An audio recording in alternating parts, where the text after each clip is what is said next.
Okay, go ahead. How I came into the truth. Tell me your name. Who you are. My name is Tondalea, but I prefer the name Leia. How I came into the truth. I came into the truth when I was about 20. Well, I was introduced to it through my mother-in-law, actually. And I was, I don't know, I was about 24, 25. I'm in my 40s now. I'm a woman of a particular age.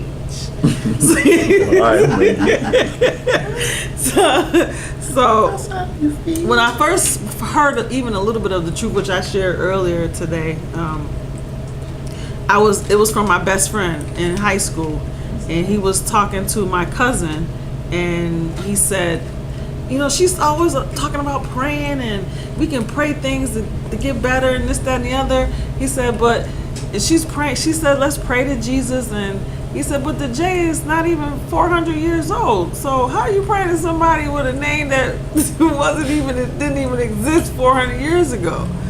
And I was floored. I just paused because I had no response to that. There was no way I could respond to it. So I think I went what do you call that way that what she said when they say, well, just have faith. I went that way with it. Right. I was like, well, you know. But the seed was planted. But the seed was planted. And even if I even go further back than that, I was about 9 years old. And you talked about how the Father been working on you for years. Mm-hmm. I was about 9 years old, and I remember I used to read all the signs as a little girl in the car, and I would be reading, and my dad would roll by this building, and it was a white building, and it had Yah, Y-A-H on the front. And I looked on the side and I said, well, where are the rest of the letters at? Because I think there should be some more letters on this building. And on that side it said Y-H-W-H. So I was like, oh, well, Yah. And I said, Yahuwah. I said, wait a minute, something missing from this name. But I saw the Yah. So fast forward as I got older, I met my mother-in-law. And she said she had been teaching my then niece through marriage about the sacred names. And she mentioned the name Yahweh. And I heard that before. Again, I went to Catholic schools. So you hear the Latin priests, they always pray in Latin. And they use Yahweh. If you might even hear some of them even say Yahweh. They'll like say that in like their sermons or whatever. They actually use that name.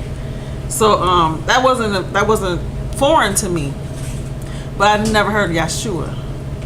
So when she told me Yeshua, I remember having heard, she had to repeat it a few times to me because I couldn't get it. And I was like, what are you saying? She said Yeshua. And I was like, what else is so foreign to me? And I was like, so I said, can you say it again? She was getting frustrated. I remember she got frustrated with me because I kept asking her to say it again. And she said, it's like Joshua, but just with a Y. And I said, oh, Yeshua.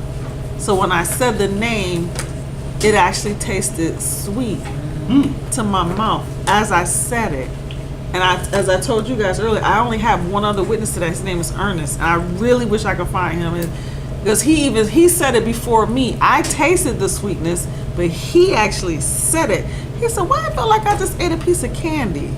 Like, it's sweet to my mouth. And I said, I felt the same thing, but I thought it was just me.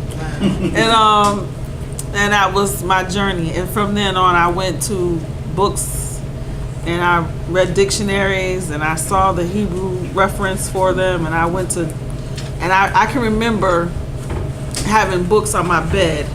And I had a Bible and I had a Quran and I had encyclopedias. My dad had these old encyclopedias at our house and I had them all spread out. And I had Yeshua and Jesus and all these. I really wish he hadn't thrown those encyclopedias out, but he threw them out because they were like old and eaten through. But so I'm reading, and my dad was like, "You know, you're gonna drive yourself crazy from this, right?" That's what my dad said, coming into my room. And I remember people who studied too much and went crazy, so I was kind of scared about that. So I fell asleep on top of the books. I remember I fell asleep, and I had this dream, and I had a dream that I'm on a busy street in New York, and I'm about to cross the street. The crosswalk hasn't told us to go yet, so we're waiting for the crosswalk to change. and I'm talking to this lady on my right. On my left, and I'm telling her, yeah, this lady told me about the name Yahshua, and that those are his real names and everything. And I'm telling her this, and she's listening to me. And she's going, really? And she's dressed with a white shirt on and a blue skirt, kind of like the nuns used to wear when I was in school. The nerds. The nerds, that you call nerds? What'd you say? The nuns. Oh. And so then, and then there was this guy on my right who had a kufi on, 3/4. He was gray. I'll never forget it. And I looked at him as I'm talking to her, and he was like, she's right. And I'm telling him, and she's, nodding her head, and all of a sudden we started to cross the street. And she turns to the left, went that way. And the Muslim brother was walking across the street, and he went diagonal. He was kind of looking like he was going straight, but he kind of jaywalked. And I went, the thing said walk, and I went straight across the street, and all these people started coming at me. And I don't even know if there's people who was behind me. But if you ever watched the movie Matrix and how he's walking through those people, that was my exact dream. That was way before the Matrix happened. This is when I was in my 20s. And I woke up and I went to the pastor and I told him all this stuff, and I'm crying, boo-hoo crying, because I'm thinking about my ancestors, my grandmother, all the people who died and didn't know the truth. Are they going to go to hell? That's all I could think about. And I had cry. And I went to the pastor and I told him what my mother-in-law had said. And I said, yeah, this lady told me this. And he said, yeah. Before I could even say the names to him, because I couldn't remember the names, I've been crying. He said, oh, you mean Yahshua HaMashiach? I didn't even know the HaMashiach part. I didn't know that. Wow. Like, I might have read it, but I didn't know how to say it. He said it to me. And I was like, wow, yeah, that's it. And then, and then he said, oh yeah, and I said, yeah, she said this, the real day we should worship is on Saturday. He said, yeah, you mean the Sabbath, and and I was like, okay, wait a minute, pause, dude, wait a minute, like, why are you not teaching this? And he said, well, we worship on this day, and people ain't ready for all that, and you're welcome to worship with us on this day. I never went back. I never went back. So he knew that, and he wasn't teaching. Yeah. He knew. So then what made you move out?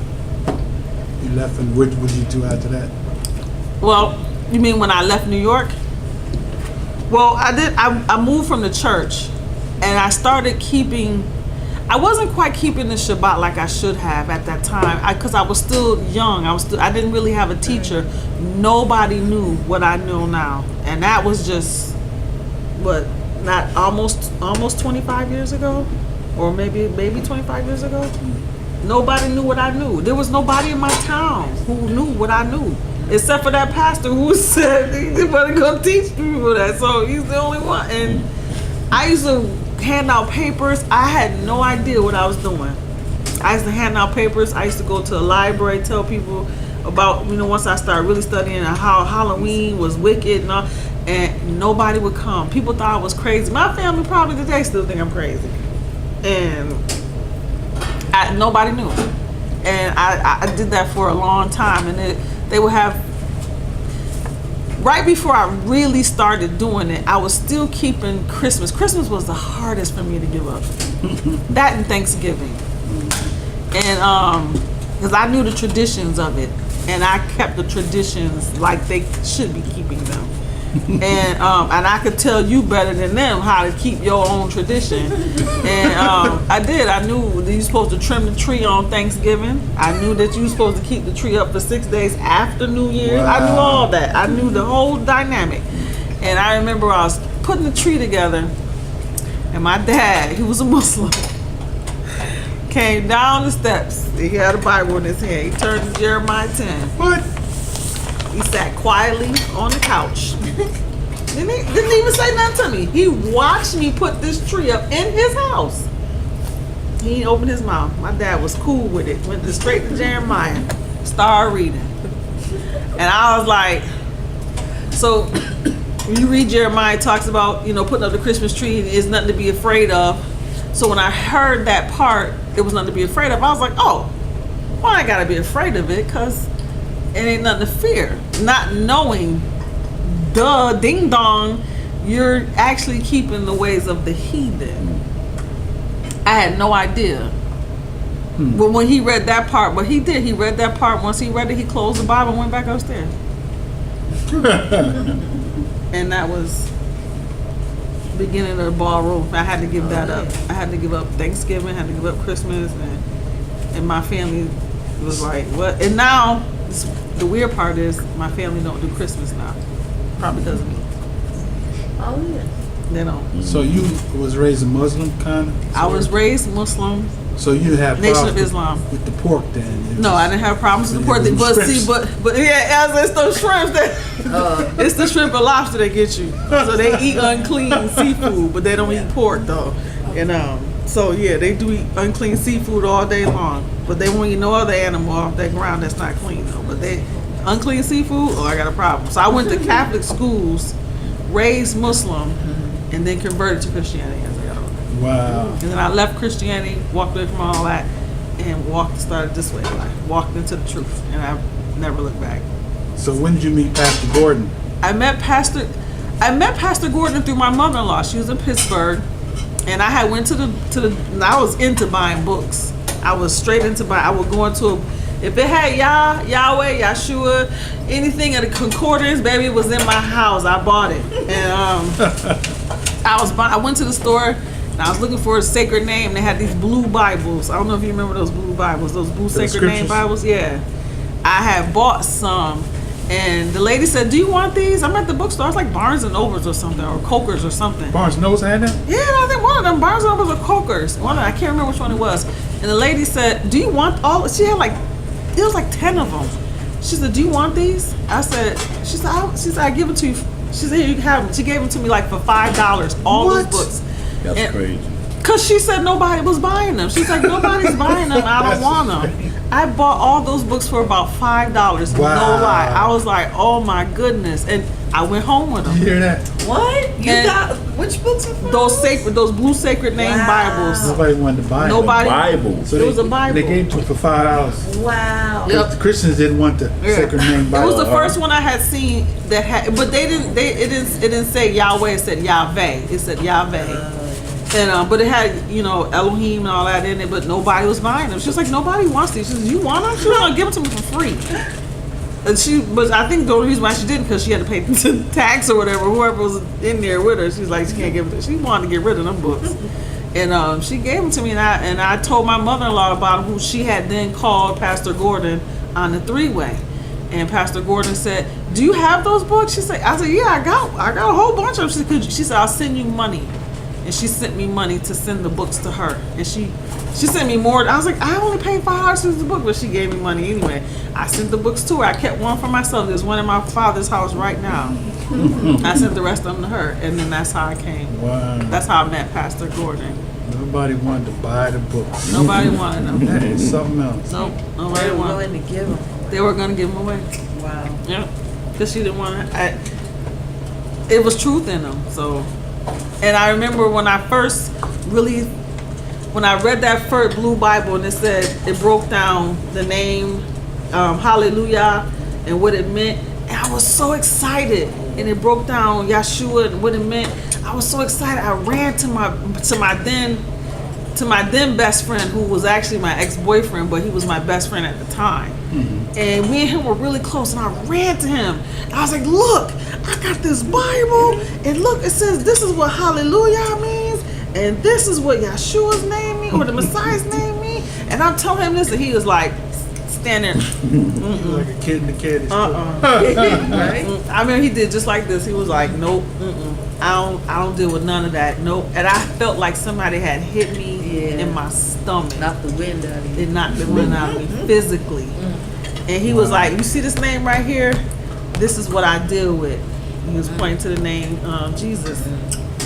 And so later on, as I'm growing in this walk, and I went to his house for a Bible study, and I'm looking through his dad was a pastor, and I'm looking through his dad's Bible, and right at the footnote, Yahshua, he probably would not have known the name Jesus, because that name didn't exist.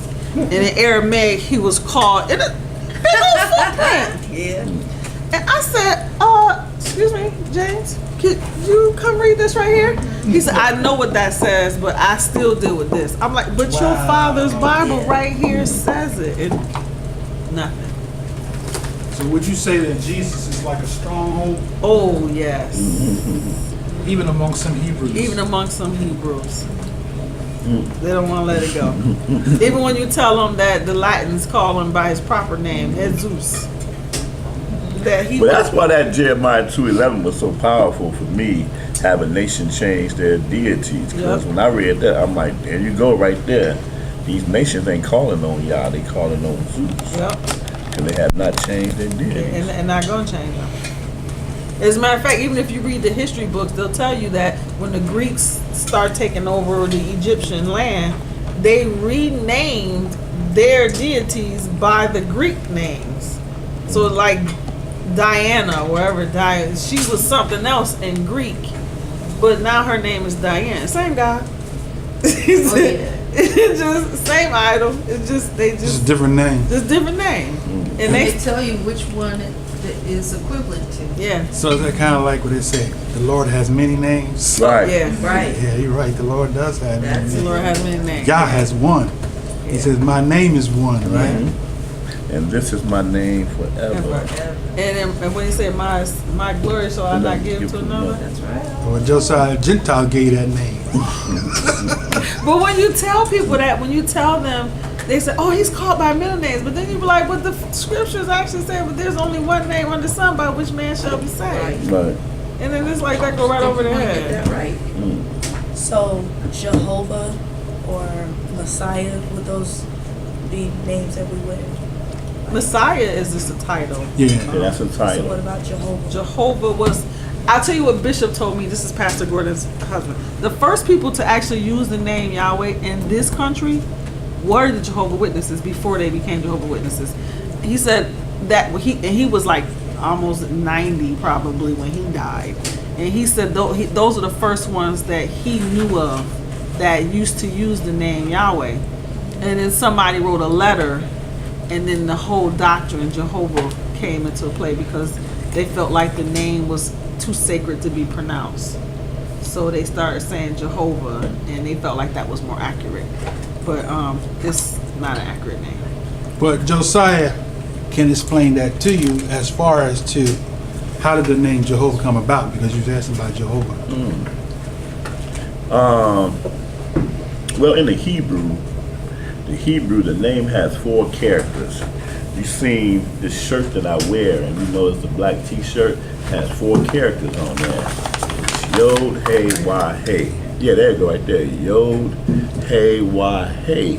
So, about 200 years ago, there was this group of Europeans, and they used the a title which is in Hebrew is Adonai, which is translated as Lord. And they used the vowels in it and put it in Yod Hey Wah Hey, and they changed the Y to a J, and that's how they got the name Jehovah. So they say Jehovah is in English. But see, when they translate stuff though, what we have to understand is that in knowing the alphabet, like in let me see a Bible for a second. Let me see a Bible. Now in Psalms 119, I like to show people this. That's the Gideon. The Gideon got it right. Huh?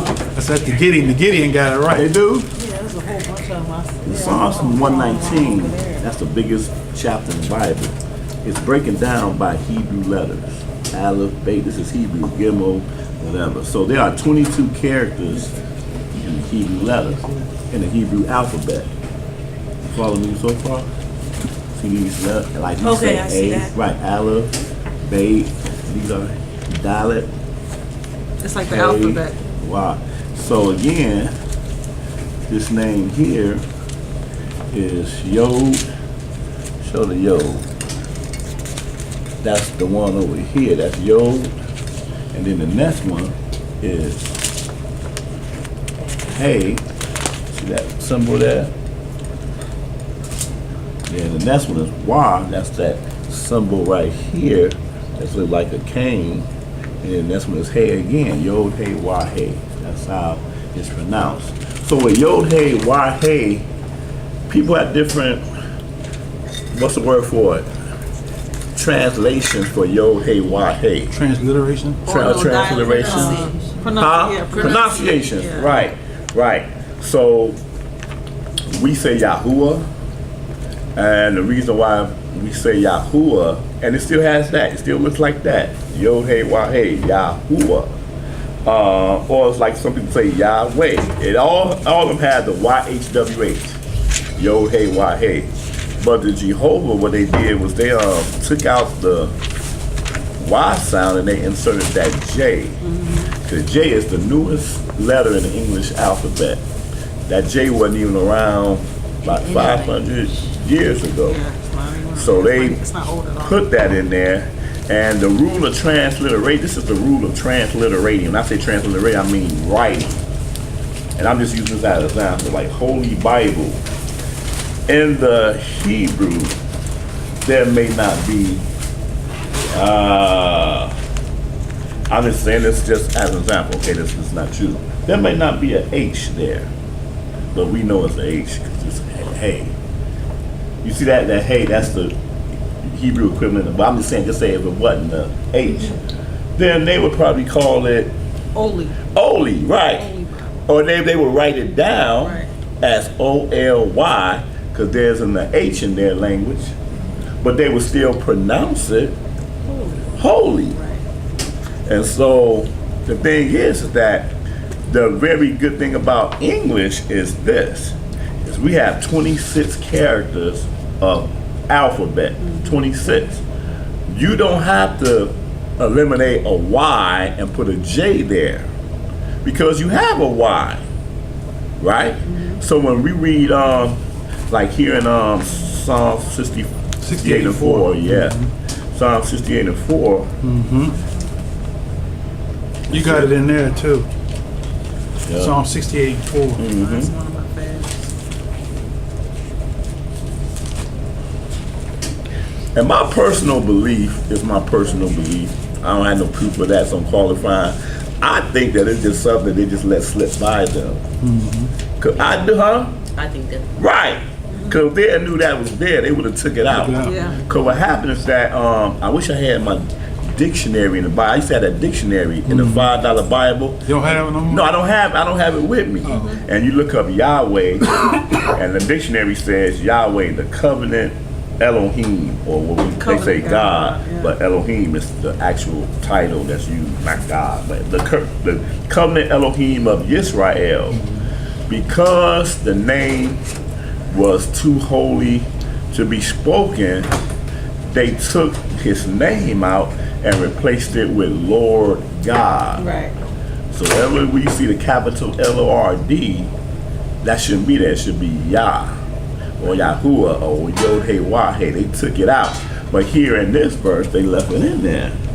And like I say, I think it was by their mistake. But the 4th verse says, sing unto Elohim, sing praises to his name, him that ride upon the Heavens. Heavens, right. By And his by name. his name, Yah. And they rejoice spelled it the in Lord. English, they spell it with the J, but it's really supposed to be the Yod, Yah. Like when you say hallelujah, you don't say hallelujah, you say hallelujah, like you said earlier. Or kumbaya, you don't say kumbaya, you say kumbaya. Or like Isaiah, Jeremiah, all them prophets we read, they have Yah at the end of their names. And their names all mean Yah strengthens, Yah saves, Yah heals. Like that's what my name means, Josiah. The name means Yah heals. So Yah was in most of our names as Israelites. It was in most of our names, which when we got into captivity, we like, you ain't coming here with that name. Your name is Steve.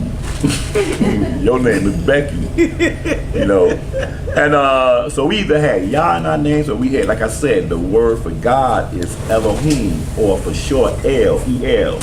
So we either had Yah in our names, or most of the time we had El in our names, like Daniel means Elohim is my judge. Or Ezekiel, which means Elohim is my strength. or Michael. Oh, it's pronounced Mikael, but in English we say Michael, but it's Mikael, and that means who is like unto Elohim. So, like, I don't know if you're familiar with it. You ever heard about the 3 Hebrew boys that was sent into the furnace of fire? Shadrach, Meshach, Meshach, and Abednego. Yeah. And a bad Negro. Right. See, when you read the scriptures, you find out that really wasn't their name.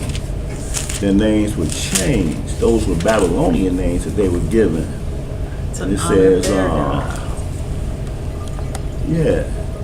it says, now among them were the children of Yahuda. That's how you say it. They say Jews, but it's Yahuda. Daniel, Hananiah, and Mishael, and Azariah.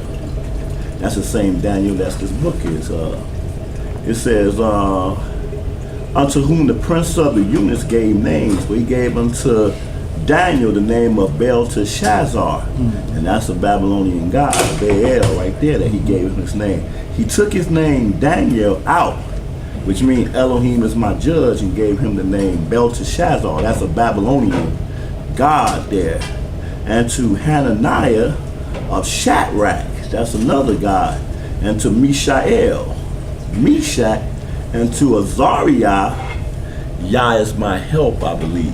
Yah is my help. Azariah of Abednego.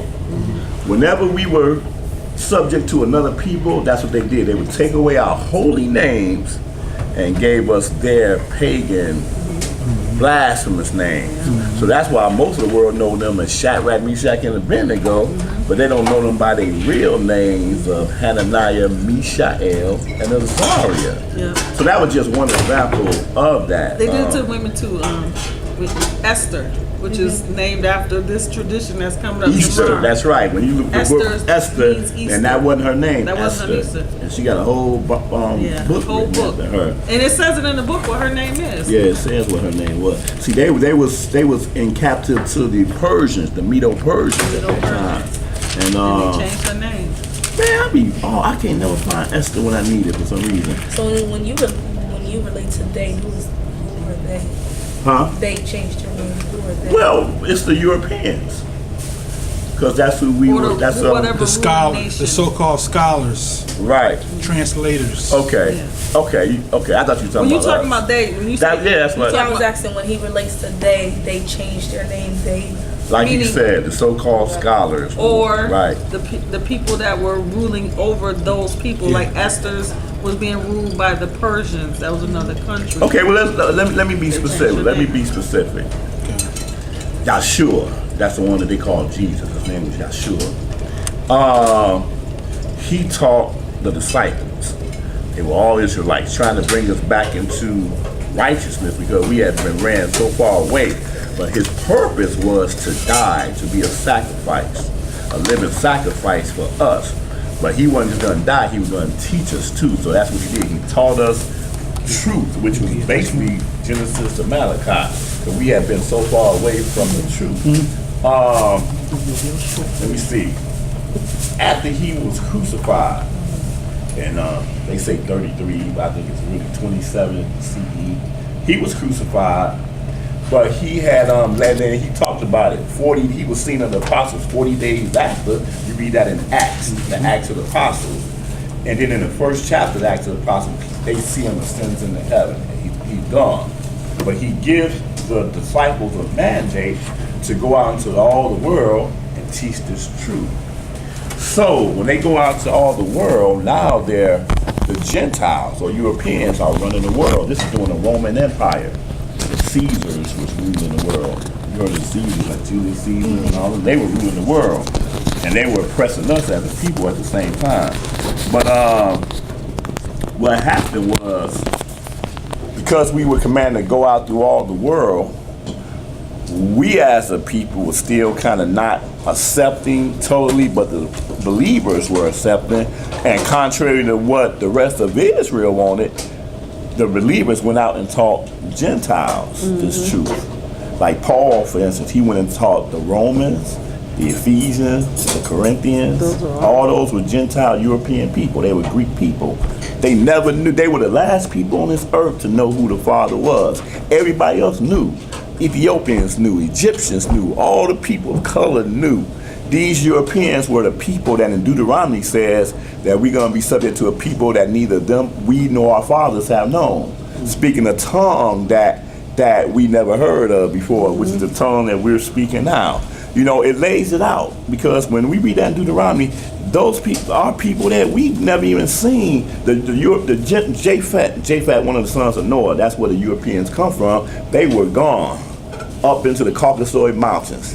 They were nowhere around the where we live as a society. Right. And it wouldn't be until Alexander the Great, the Greek There you go. emperor ruler, when he came into power, then that's where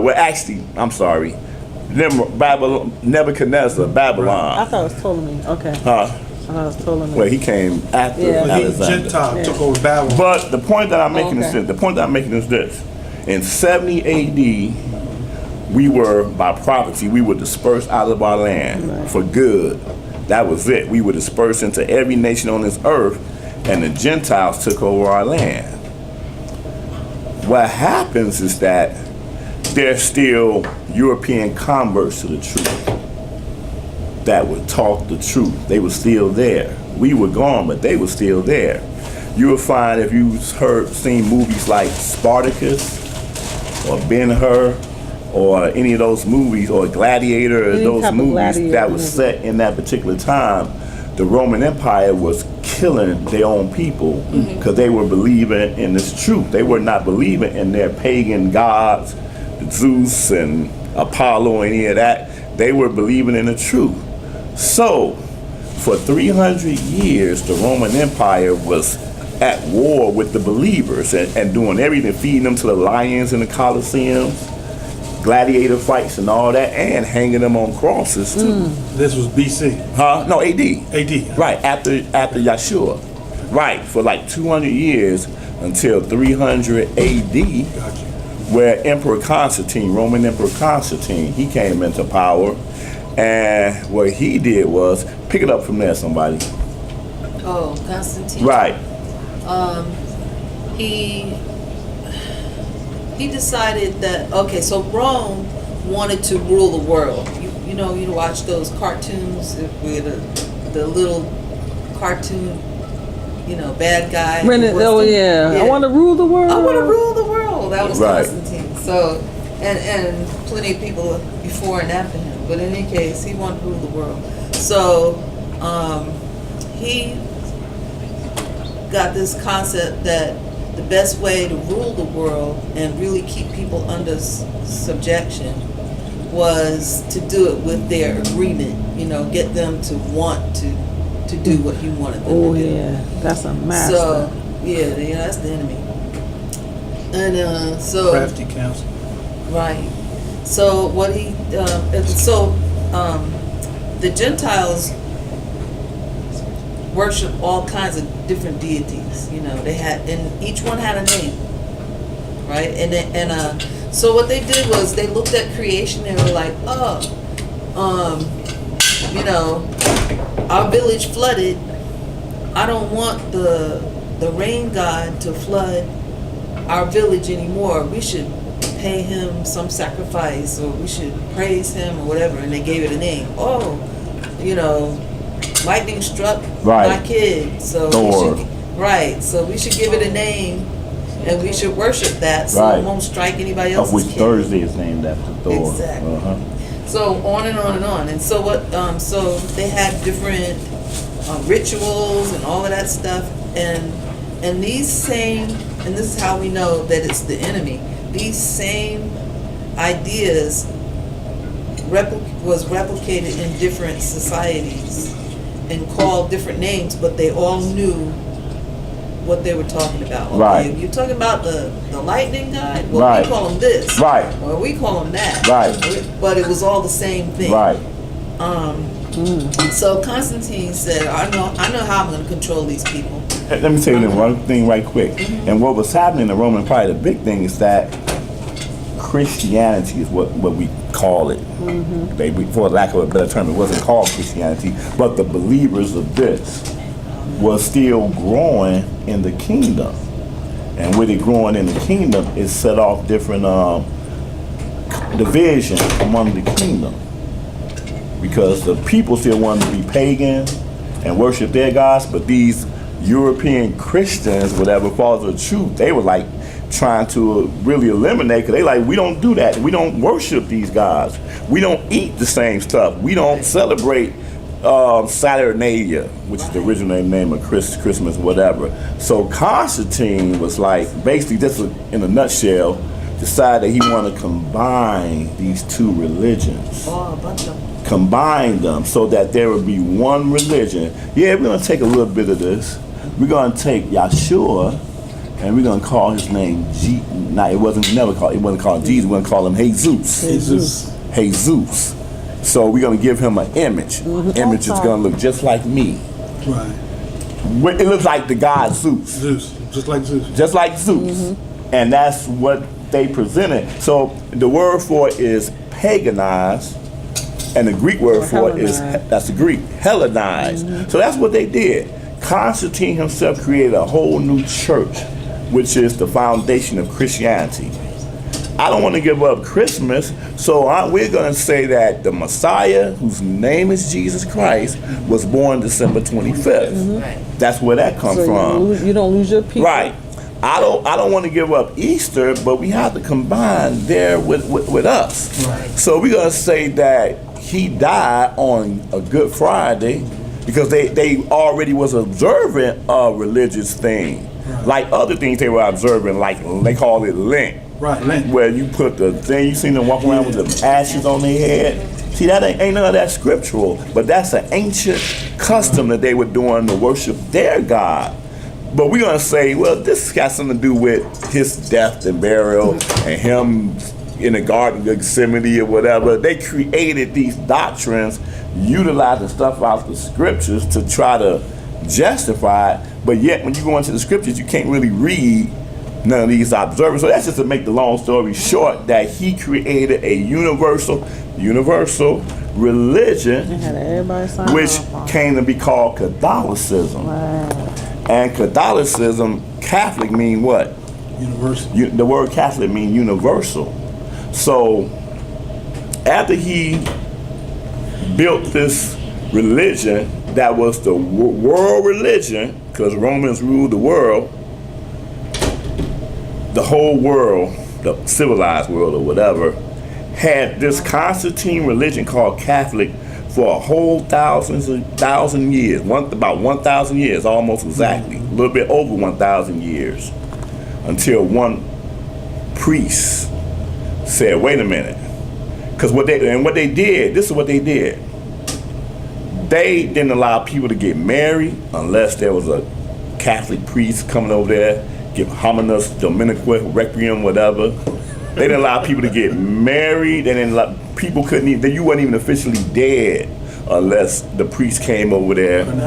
And the language Latin, they burned all of our books, most of our books, and they put their books in Latin, which was not a common language at that time. Only the priests and the hierarchy spoke Latin. So they would go to Swedish, Rome, England and other, and they would be speaking and the people don't even understand what they saying because nobody spoke it, but that made them feel like we are the authority. Right, supremers. Huh? Supreme. Right, we're the authority. And this went on for 1,000 years until this one priest named Martin Luther. But isn't that when they adopted the term Lord too? Probably, yeah, right. Because the Lord originally wasn't Lord. The deity was Baal or Baal.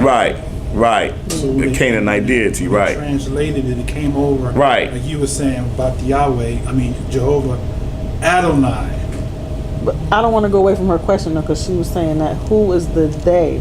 Well, and that's what I'm getting at, and that's exactly what I'm getting with. The Catholics became the authority. And for 1,000 years they ruled. So they were the authority. That's, the known world looked to them as the authority. And then later on, Martin Luther left the Catholic Church and said, I don't believe that the Pope is infallible. So he left the church and started the Lutheran Church, which was the first Protestant church. Protestant. Right. That's big. Kept all the same doctrine of Catholicism, except they didn't believe in that priesthood of Catholicism. So he started Lutheran, then from Lutheran came Baptist, Methodist, Anglo-Saxon. Episcopalian, Presbyterian, Church of God in Christ. But wait a minute, but did you mention about the Council of Nice? Oh yeah, Right. going back to Constantine. That's going That's where it right. all But started. even before you get there, let me just jump in real quick. think They you thought mentioned they that. had burned all of the original scriptures. Right. So they figured nobody would ever be able to backtrack and prove that of what they had done. Little did they know that some of us had hidden our scriptures in these caves, and they didn't find them until the 1950s. Right. So almost 2,000 years later, after they thought they destroyed all the original scriptures and cleared their tracks, somebody found some jars and stuff, and they were like, "Oh shoot, these are actual scriptures written in Hebrew." Mm-hmm. You live in Florida, you said? Mm-hmm. If you ever go to Washington, D.C., you got to go to I've been in Tacoma, Washington. Tacoma. Yeah. You got to go to the African American. the Museum of the Bible. Oh, I All never that, heard of everything you're that. asking, they got it all laid out in chronology.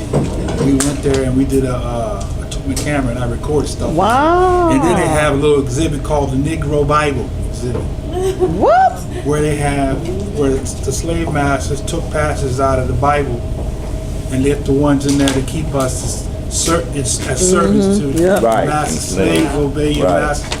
Right. And all the liberation Thank you. scriptures that in there, they took them out. Right. Like with Nat Turner story. Right. That's when they created that Negro Bible, but he had the original Bible. And he Yeah. was liberating people, telling that Yah shall rise up against our enemies. Right. He took all that out, Uh-huh. and they got that exhibit in D.C. Okay. It's there. They said it's going to be there for a short while because they don't want to leave it there. But like they see the Europeans, they are they were considered the authority Yeah, that's the by which everybody basically European, European. Caucasian. I still got to get your testimony, and my issue says she going to give a brief testimony. Oh, okay. She going to give her testimony. I don't like cameras anyway. Wait, here goes. Thank you. She can talk when she start going. Is that right?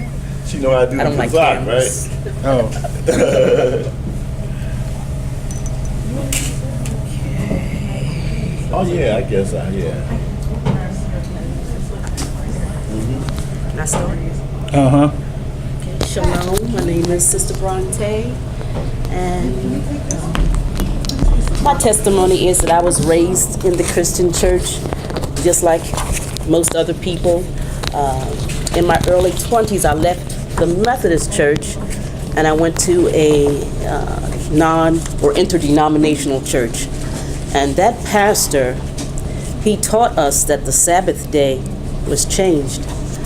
And my response to that was, well, what's stopping us from going back to the true Sabbath? Right. And who are these people that changed it? Did they have the authority to do so? But his answer to that was, whatever day you choose to worship is the Sabbath. Mm-hmm. And I really didn't have anywhere else to go with the area that we live in, so I settled for that. Right. He also talked about Constantine a lot, and he talked about the book of Maccabees, but he didn't tell us that the people were being persecuted for not keeping the Sabbath. Wow. And he also taught us that as long as you pray over your food, that the word of prayer sanctifies it. But he didn't tell us that in the book of Maccabees, they were being forced to eat unclean meats. Right. So he knew a lot of truth that he withheld from us, and he never told us how we could get our hands on the book of Maccabees. I don't know how to put it back. It's okay. Even before I came to that church, the Ruach was already drawing me, and I was reading the Word. And I heard what you would call a lot of the so-called great preachers of that era. But I always had this one question in the back of my mind, and I was like, that question was, how come nobody teaches the Bible from its literal meaning? What's the real meaning of these scriptures? I knew that what I was hearing was not the real meaning. And I say that often to, when I run into people, I'll say something like, the preachers, or I would say, are putting a flip or a spin on the scriptures, and nobody seemed to understand what I was talking about. But I guess I should reword it to say it was the doctrines of men. Right. I don't know what was so hard to understand about that. But as I stated, I felt like I didn't have anywhere else to go because we live in the lower Eastern Shore.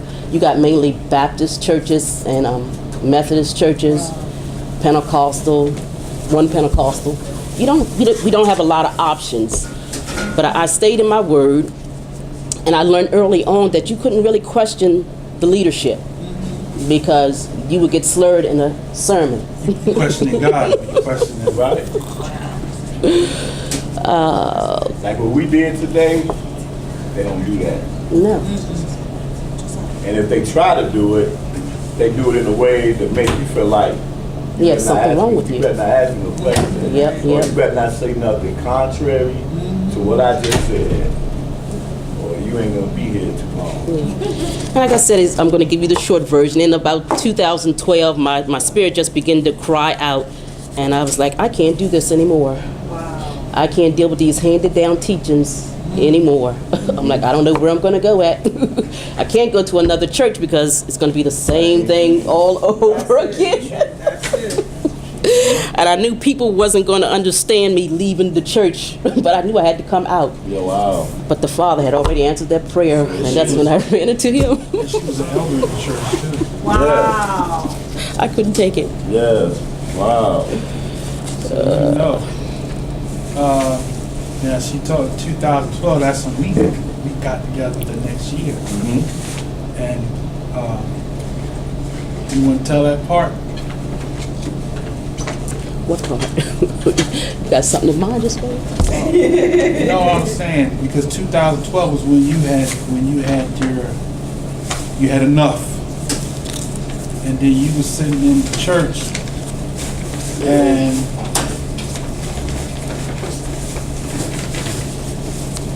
like you said, you had enough, but you sitting there. You know how you still somewhere. You want to belong to something. Yeah. Yeah, I never fit in. When I was in Chicago, Never. I was still going to some of the churches there, and having a hope and wishing that something I say is going to make that pastor stand up and start teaching the truth. Yeah. And in the church, they say that the biggest enemy of the church is religion and tradition, but they have not identified what tradition is. They don't see it. They say it's the little mother on the board that has been there for years and controlling. No.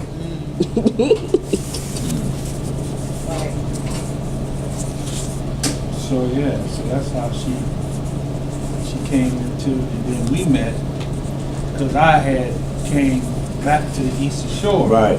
at my transition. Right. Plural. Right, and then I saw her on the social media, and I saw she was single, And just for the record, how long have you known her? that's we a good from the same county, so Right. we knew of each other, but we didn't know each Oh, other y'all knew of personally. each other, okay. Because her sister, both her sisters, was in the band with me, marching. Wow. I knew of him since 8th grade, but he doesn't remember. Yeah. But see, I was one of those people. You wasn't That in my, red bone too good to be talking to too good to be talking to the you wasn't in my immediate circle. I didn't really know you. You know what I'm saying? Because I was one of them kind of people where I was really heavy into the music thing. And so if you wasn't in the band, if you wasn't in the choir, I might have saw you, know you as a person, but I really didn't know you. Only people that played in the marching band, played the saxophone, stuff like that. And we kind of This is the example of them two. Is the example of one from a family, two from a city. You see that? Yeah. That's the example. 'Cause y'all knew each other, same town. Yep. Wow, that is deep. Yeah. That's what it is. That's how we got together. And I would look at his post Anybody on wanna make a Facebook. plate? I'd be like, he's different. There's something different about him. Yeah. Right. Right. That's it. And we got together. And we've been together ever since. The rest is Black history. Huh? The rest is Black history. And you know how we are. You know, we can be real aggressive with that teacher, especially when it comes to that name. Yeah. You know, we don't take no prisoners when it comes to that name. We tell people, Satan, Jesus is the devil. But you know what, I'm going to tell you. Josiah tell you, when we first met, I had just got the revelation of God's children. But I still had a residue. And we had met at the Lake Park in Chicago. They asked me to sing a song. And I sang a song, and the Church of God in Christ came out, right? And I said, Jesus, before I knew it. And everybody got quiet. Oh, you heard everybody get quiet? Yeah. Everybody got quiet. Everybody get quiet. It was like the record scratch. That's what it was like. Like, is Brother Wayne still on? No. Like he was saying, somebody started praying, calling him Jesus and Lord and stuff. That's how it was. All he was had the knowledge of the name. I'm up there. I think of the goodness of God and all he done for me. That's a real big thing in the church. And there's a video of it. You can see it on video. And I said, Oh, what I think about it? What you done for me? and then I said, Jesus. And then everybody got quiet. But Bowie's people were there. They didn't have a problem with it because they still say Jesus. They were there at that time? I think so. I'm not sure. Okay, maybe not. Yeah. But it was mostly, it was like everybody getting them, and all of a sudden, you hear crickets. Right. What did I say? What I say? Did I do that? Yeah, I do that. Yeah. Yeah, that's the whole video. That's Oh, funny. I gotta get past testimony. Amen. You wanna put that stuff on there? Yeah. If you fellas don't mind helping Yes. the girls put stuff in Oh, the yes. car, that'd be Okay. awesome. Thank you. All right. Okay, so, Tell everybody who you are. okay, my name is Your Pat. journey. Okay, guys. Yeah, my name is Pat, and I was always in trouble in Catholic school because I was always asking questions that they didn't want to answer, or maybe in some cases couldn't answer. Was that New York? Mm-hmm. What part of New York? Queens. So, yeah. City girl. So, Big city of New York City. yeah, well, Queens is not really city. That's kind of on the outskirts. Queens.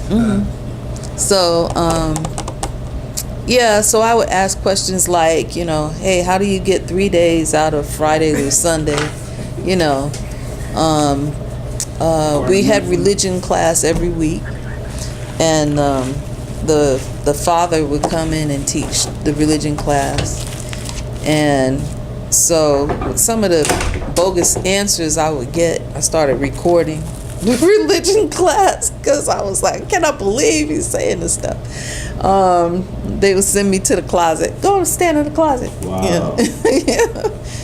For asking the wrong kinds of questions, like, you know, the way you teach it, it sounds like Jewish people, that's a religion. And we didn't read Bible. We read catechism. Oh. So, but my parents were Baptists, so I did have access to a Bible. So, you know, I said, well, from what I read, it sounds like they're like a nationality, but from what you teach, it sounds like it's a religion. Mm-hmm. So I'm confused, and they were like, go to the closet.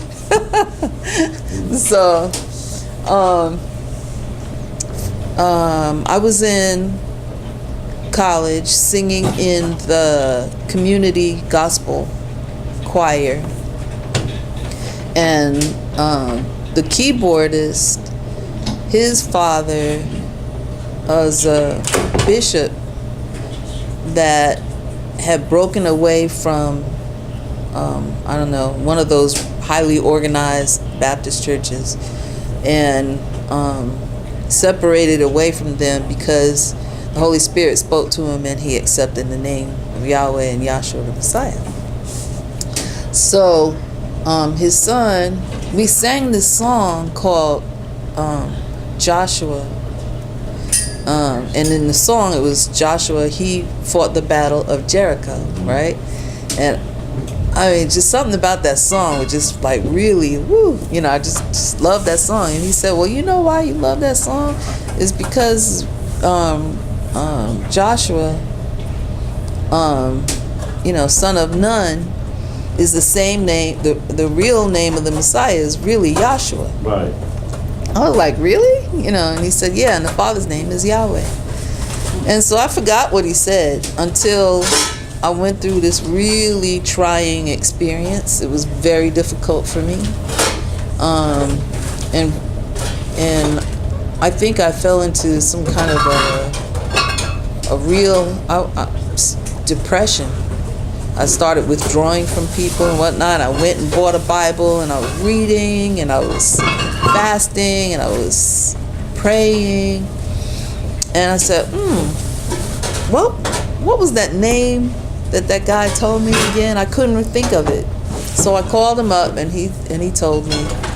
And it was from that experience that, and all the studying and what the Holy Spirit was speaking to me and bringing me out of that funk,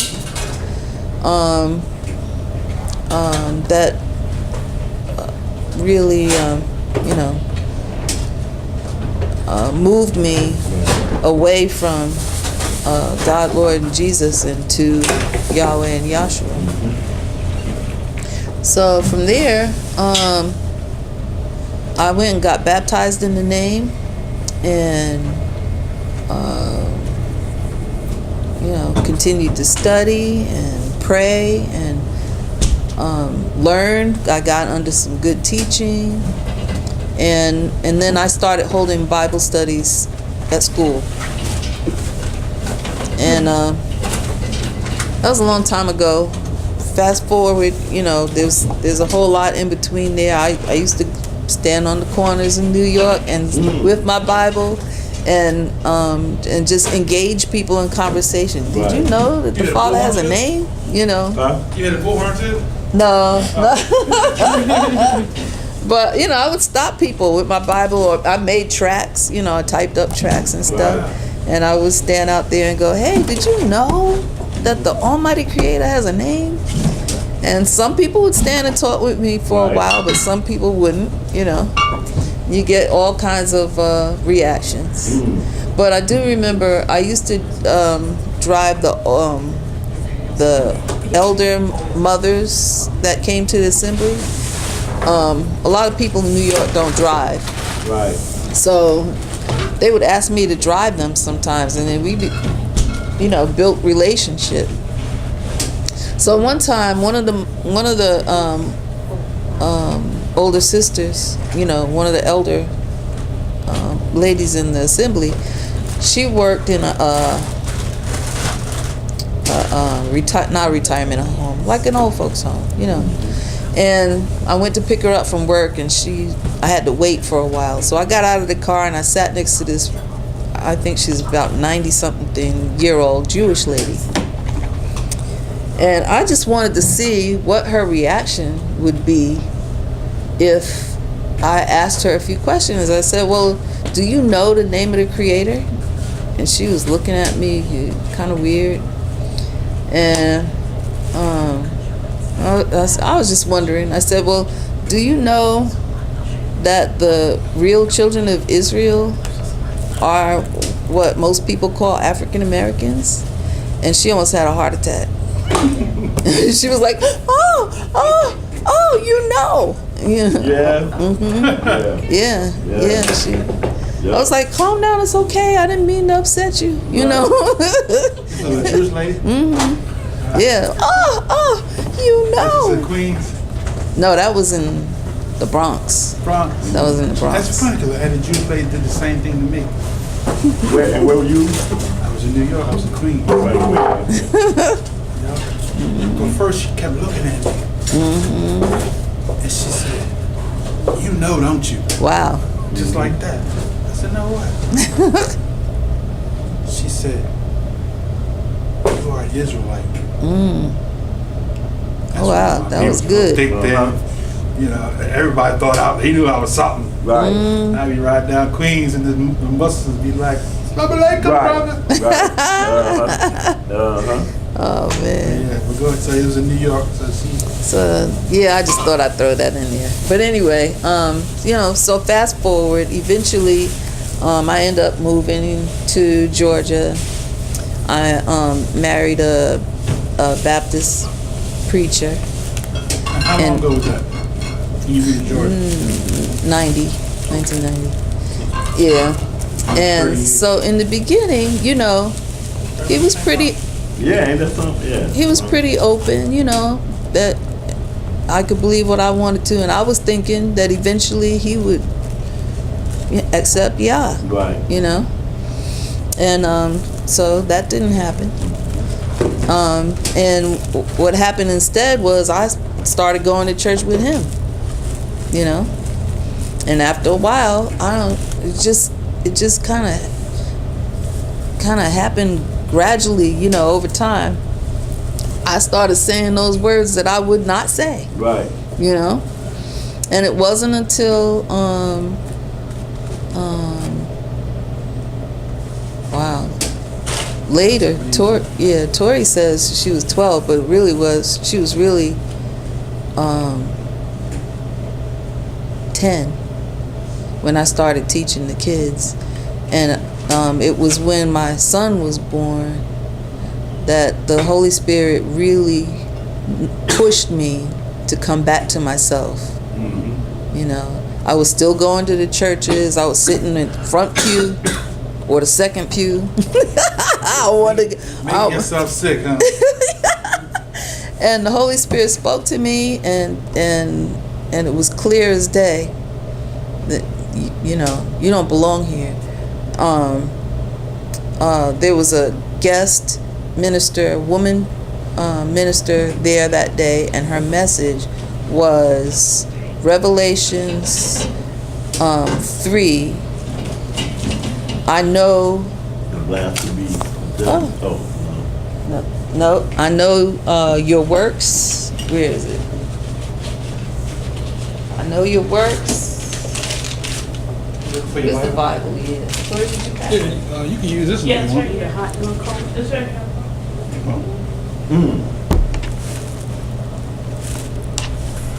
So first, let me backtrack just a tiny bit. I went to church that Sunday with Tori and LJ. He was actually I left him at home. Okay, so it was my first time in the church without the kids in a long, long time. And I felt like, ooh, wow, you know, like I feel light. I'm here by myself. This is awesome. And the Holy Spirit spoke to me and said, go back to your car and get a notebook and a pencil and write down what this lady says, because I'm talking to you. So this lady comes up and she says, she's reading from Revelations. That's it. I know your works, and behold, I have set before you an open door, and no man can shut it. For you have a little strength, and has kept my word, and has not denied my name. And that was it. The Holy Spirit said, your job is to go out there and teach people about me. He said, pull them through the door if you have to. He said, if you have to, and I could just see him, if you have to lock your arms with them and pull them through, whatever you have to do, get them through the door. And that was my commission. That was my job. And then I started teaching the kids, and I started with them. and it, you know, made my way back to y'all. You know what's interesting? Everybody today, you, Josiah, me, and Brother Wayman, we all came to knowledge right around the same time. Oh yeah, it's a definitely awakening at around that That must have time. been a serious time. Yeah. Yeah. So It do was you think we're definitely- closer to being where we need to be as far as the Israelites today than it was 30 years ago? Yeah. Well, how do you view Israel today? Now, I'm going to ask Josiah's question too. So he can elaborate on how do you feel Israel is today in comparison to how Israel Used was to be. when you came into the knowledge? And Okay, so I think all of the things that have happened in society has nudged us and pushed us to the place where we're more open and more willing. I think we always knew there was a need. We couldn't articulate it. I'm talking about as a people, you know. I think that's why we do drugs, we do excess in sex, we do excess in church, and all those things is because we have that need. We don't know how to fill it. Yeah. And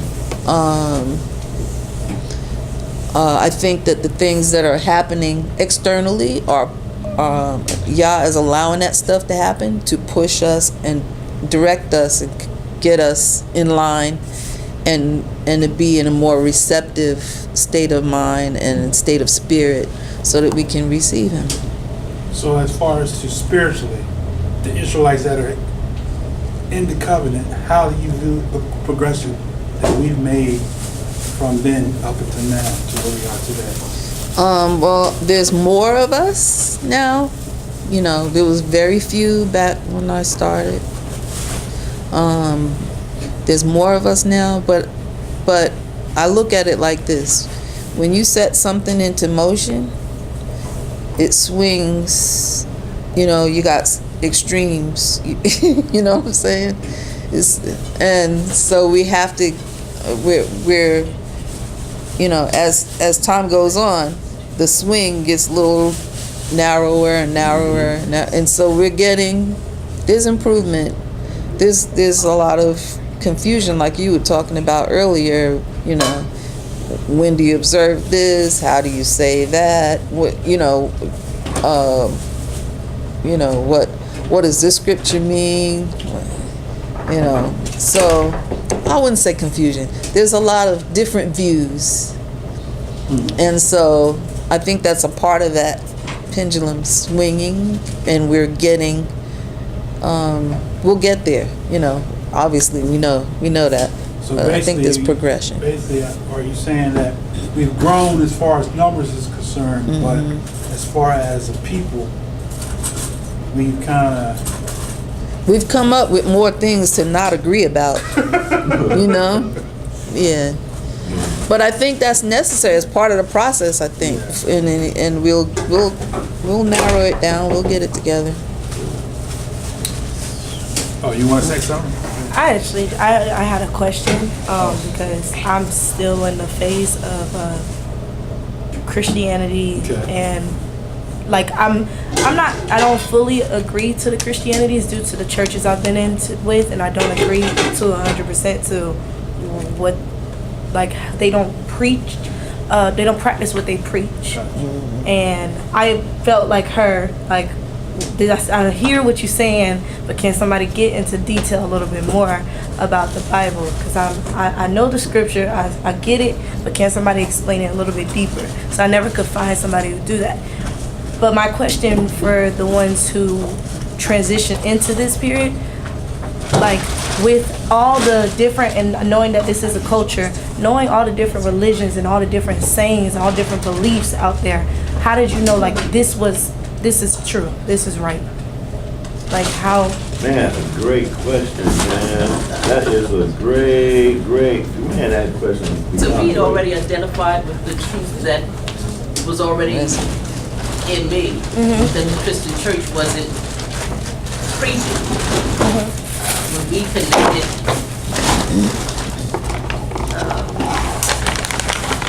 like I said, we discussed the scriptures, or he taught the scriptures from their literal meaning. And that's how I saw them when I would read the Bible.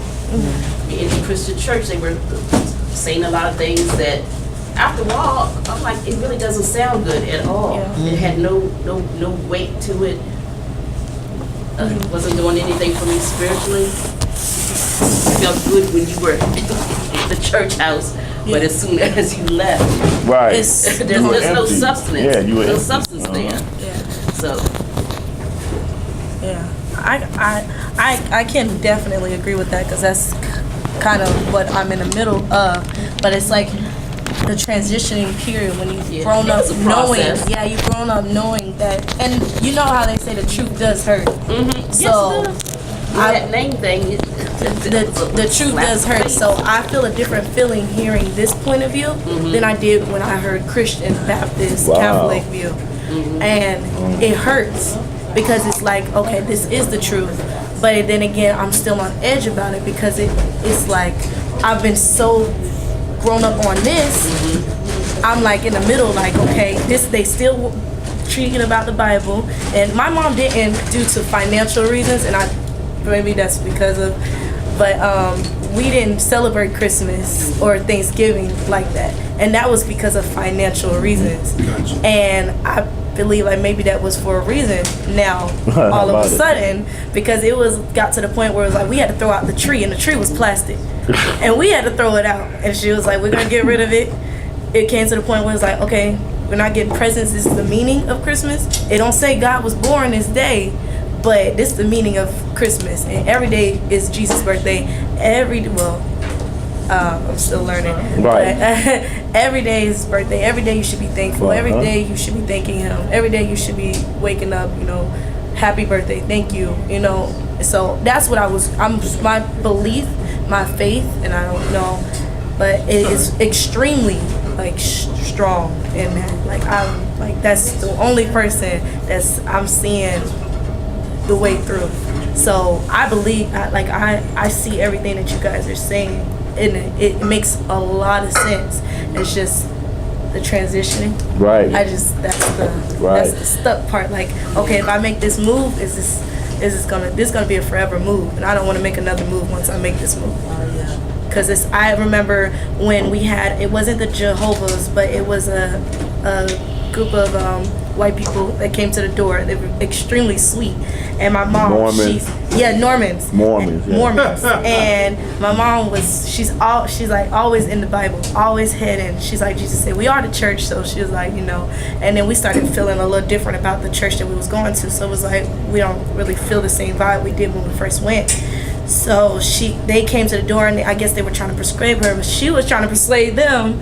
This is the point of view. So it's a lot of different things that come into play, and a lot of different beliefs and I believe that's why it's a lot harder for a lot of people to see the truth, because they've been grown up so far on this way that when it comes time to transition to the truth, like I say, the truth does hurt. So I think when we're so scared of the truth, and we're so scared of this is the way it is. Yeah, you've been growing up on God, Jesus, but that's not the name. Right. So it's like, okay, I think that's what a lot of people run from, and I think that's a little bit what I'm running from a little bit. Yeah. It's like, okay, I'm so stuck on this. Now it's a new way. So for us, how were you exposed? Because we just met you for the first time. How were you exposed to the covenant? Through Josiah and Tanda? Yes. Okay. How did you meet I them? date their son. Okay. Yeah, Gotcha. her son. That's interesting. Is his son too, huh? His son. Their son. What we said? Yeah. Something on me. Okay. So he kind of pulled you in. Yeah, because because Christians are stubborn, so I was just like, I'm not changing if I go. And he's like, nobody's asking you to do that. Nobody's asking you to get out there and say, oh yeah, you need to be this, be something that you're not comfortable with. And so each day is just listening, and it makes more sense. It does. And then the way it was brought up, and like the way the Christmas, Thanksgiving, it makes more sense, and where we come from, and our names, and our like the health part of it all, like it all just makes more sense to me. So that's got it. So how long have you been exposed to them. I met Monte in October, so I mean it's not a conversation I bring up a lot, and he's like, we're going to talk about it someday, but it's not like something I'm like, let's talk about it. So it was, every time it came around, it's like I avoided it, because it's like I'm not ready to face that kind of thing or talk about that. So you're newly exposed? Yeah. October, okay. And today was just my first, It was the first time hearing. First time coming to an actual... ever, Everything. and then first time hearing more deeper into it. Wow. So I've never, because even though you guys were telling me about it, I'm like, okay, but I still don't understand. So I would have to do a lot of more research on my end. See, I didn't know if you was going to the Shabbat classes every week. Right. No. Right. Oh, okay, so you the first time actually coming to a Bible class. Yeah. Oh, yeah. Okay. That's beautiful. Wow. It is. But did you I have feel honored to be here on your first day. Exactly.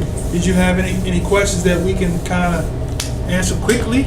Well, that was the question, Oh. just the transformation question, because it's already in the middle. I'm like, I already see exactly what's the right way.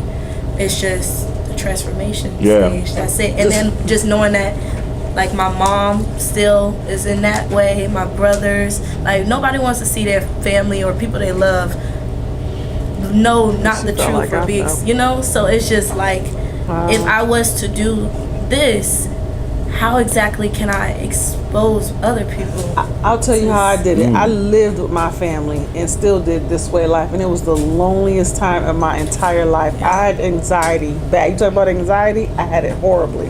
I ended up in an institution from it. So it was pretty bad. I sent her to the institution. You sure did. He's the one that put the pressure there.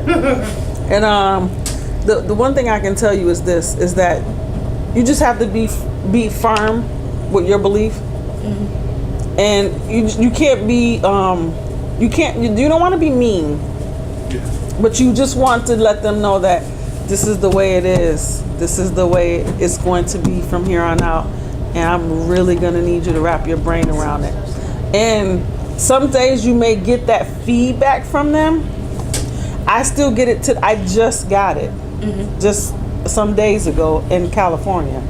But when I get it now, since I've been in this for a little bit longer now, I know how to, I just look at them and that's nothing to do with that. I blow it off. I do just what she said. I make light of it. I blow it off. And then I still show them love to let them know that I received what you said, but this is my life and this is the way it's gonna be. I still love you. I may not verbally say that, but my actions speak it. I still give them hugs. I love you. I'm gonna always love you, my family. But this is my life. This is the way it is. And I have to walk firmly in that. Yeah, my suggestion though is because this is something that we know and understand from the scriptures, because we have so many examples of people in the scriptures that the Father had to physically separate them from their current surroundings that were contrary. Now, I'm not telling you that that's what you have to do at all, but what I would suggest is just to understand that, hey, today, and I can't speak for you, but today may have been an eye-opener. Don't concern yourself about other people, because you still your mother's daughter. You still related to whoever you related to. So it's not anything for them, for you to even concern yourself about them. For you, it's all about just saying, I heard what I heard, but let me investigate a little bit more. Let me, grow a bit more in this understanding. Because once you grow spiritually give you into the our tools you culture, need, yeah. you will become more in tune to be able to deal with who. Yeah, you will. Right. You will. Right. I lived with like I said, I lived with my family for a long time. Eventually, once Monte turned 18, and Monte probably still has a little bit of resentment for me about that. But once he turned 18, I had to get out of there. I wanted him to come here with me when I first left for Florida. Yeah. And they used him against me. He didn't see it at that time because he was still young, but they really did, and my heart was torn. When I tell you I was in the institution, I'm not lying, because it was like I had to choose between the Most High and my family, and I chose the Most High. I did. I had to, for my own sanity.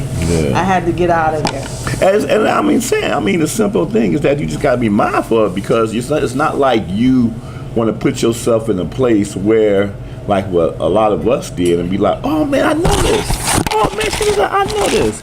So when I show them, They're gonna say the they're same gonna be thing. like, wow, because that's what we do. You don't want to put yourself. The challenge for you is two things. It's for you to really, try to, increase in learning and understanding that the scriptures say what it mean and mean what it say, and that you absolutely honor your mother and father, and you maintain your relationships with your mother and father, because you, as a father, grows you into this understanding.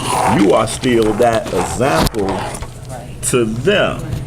And you have to know that you might come across, I don't know, some, back in the Israel of God day, without in that congregation, some people would, do that, but there was some people whose whole family would be in the class, based on the relationship they had with their family. They were like, whoa, so, and people's spirit do crazy things when you show them something that's like straight up true, and you just don't know what, but you have to be prepared for it, and just not to allow it to affect you, because just like if somebody was sitting here right now and they be like, well, I'm going to Easter Sunday, and I'll be like, well, what do you know about Easter? Tell me about Easter, what you know. You know what I'm saying? It ain't about us saying you wrong for going to that for Easter. You need to come out of that, or you go right, and you going to hell. No, it's like, you know what? You want to have a conversation about it, because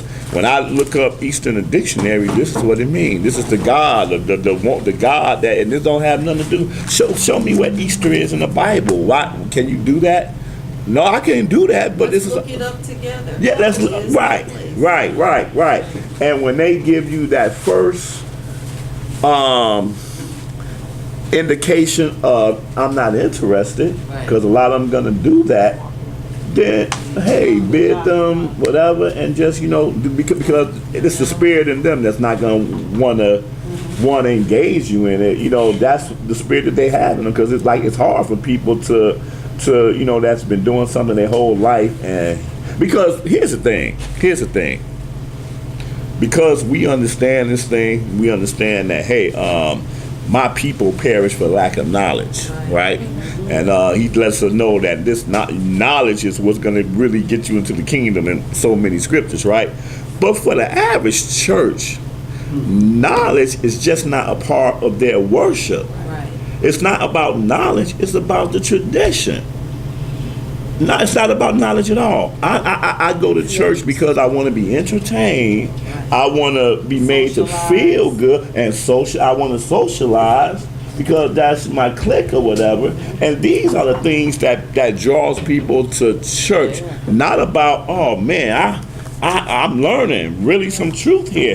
That's not part of the average church. That's why in the average church, you can see somebody stand up there in the podium and he'll say some things that would sound so good to you. And yet he won't open up one piece of scripture. He's giving you words of encouragement that makes you feel good. Let you know you can do it. You can go out here and you can achieve anything that you want to achieve. That's called, in the scripture, call that what? Soothsaying. I'm soothing you by these sayings, but I'm not telling you the truth of what these scriptures are saying. Cause as long as I can make you feel good, you're gonna put that money in that plate, And you keep coming back. and you're gonna keep coming back. It's like a drug. It's like a drug. drug, It's yeah. absolutely a drug. A God's pill. So Right. the more God you spell. grow, How? Yeah. Yeah. you'll be able Man. to deal with the person where they are. You don't want to, oh, let me come show you this. No, you Yeah. listen to them. Just like how you're doing now, you're listening. When you're talking to somebody, as you grow, you're going to listen and hear where they are. And then you're going to be able to ask that question that's going to spark something in them. Oh, I like that. You might ask the question and be like, wow, is that what scripture is that in? Just off the top of your head, they might be like, yeah, I remember, wow, really? What scripture is that in? And you want to do it in a really puzzling way. Like, you put your whole face on. Really? What is that? And, well, then they'll, oh, it's tradition. Oh, wow. I think Messiah says something about traditions. Tradition, right. Matthews. What Right. was that? See, as you grow, you'll be able to do that.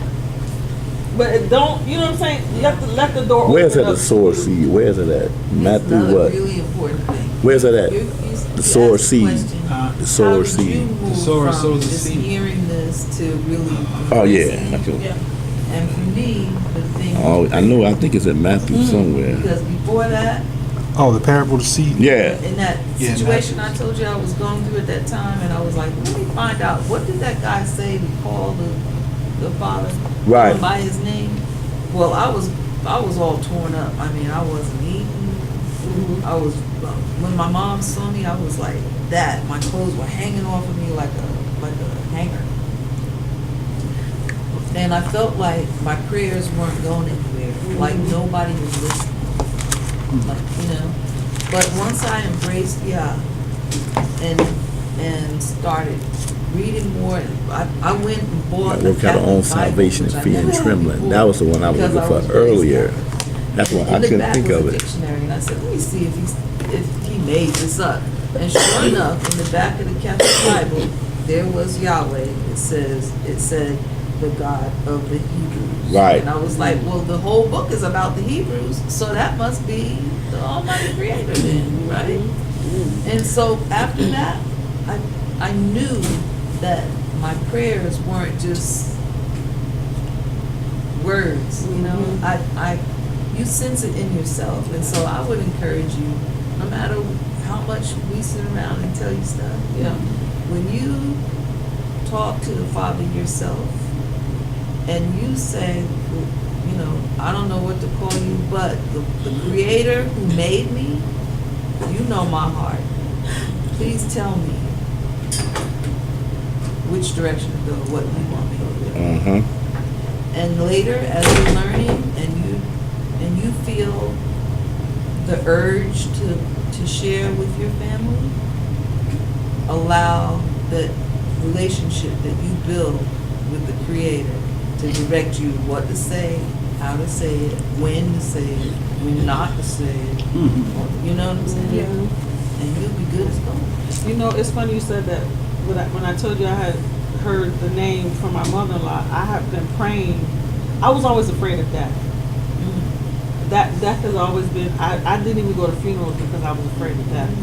And I remember hearing this the first day pastor on the radio talking about the last days, everybody's going to be deceived. That thing that you always say. And I was like listening to him going to work. And I'm like, oh man. He said a lot of people are going to die, and I'm like, I don't want to be deceived. Please, I don't want to die. I remember saying that in my mind and praying out loud, and I went to work, and that's when my mother-in-law introduced those names to me. And from that time forward, I still wasn't walking in the truth. What made me walk in the truth was that moment that I had with the Most High. Yours was prayer, mine was death came to me. Because he knew how to get me to go. See, Right. everybody's different. Hers was prayer, or the Father had to actually tell me, this is my last day on the earth. I actually heard that small, quiet voice that people say they hear, and I'm getting high with my girlfriend, and me and her smoking weed, and we hanging out, and all of a sudden I seen a light. You hear people on TV talk about that light?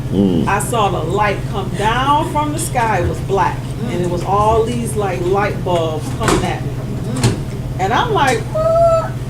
my heart starting to go away, and my friend's talking, and I'm like, girl, I'm gonna need you to be quiet because somebody's about to talk to me, and I don't think it's you. And I'm still getting high, and the Father clear as day. So this is it. This is how you want to spend your last night on the earth? This is how you want to do this thing? Wait a minute. Wait a minute. This ain't It's not not funny how the not like Father this. asks you a question. not like this, Father, not like this. Right. Question. To make you think, absolutely. Not like this. He was like, this is it. This how you gonna spend your last night on earth, getting high with your girlfriend. This how you gonna do it? Wow. And I'm like, Lynn, shut up. She's like, girl, it's just the weed talking, girl. This is not weed. I know weed.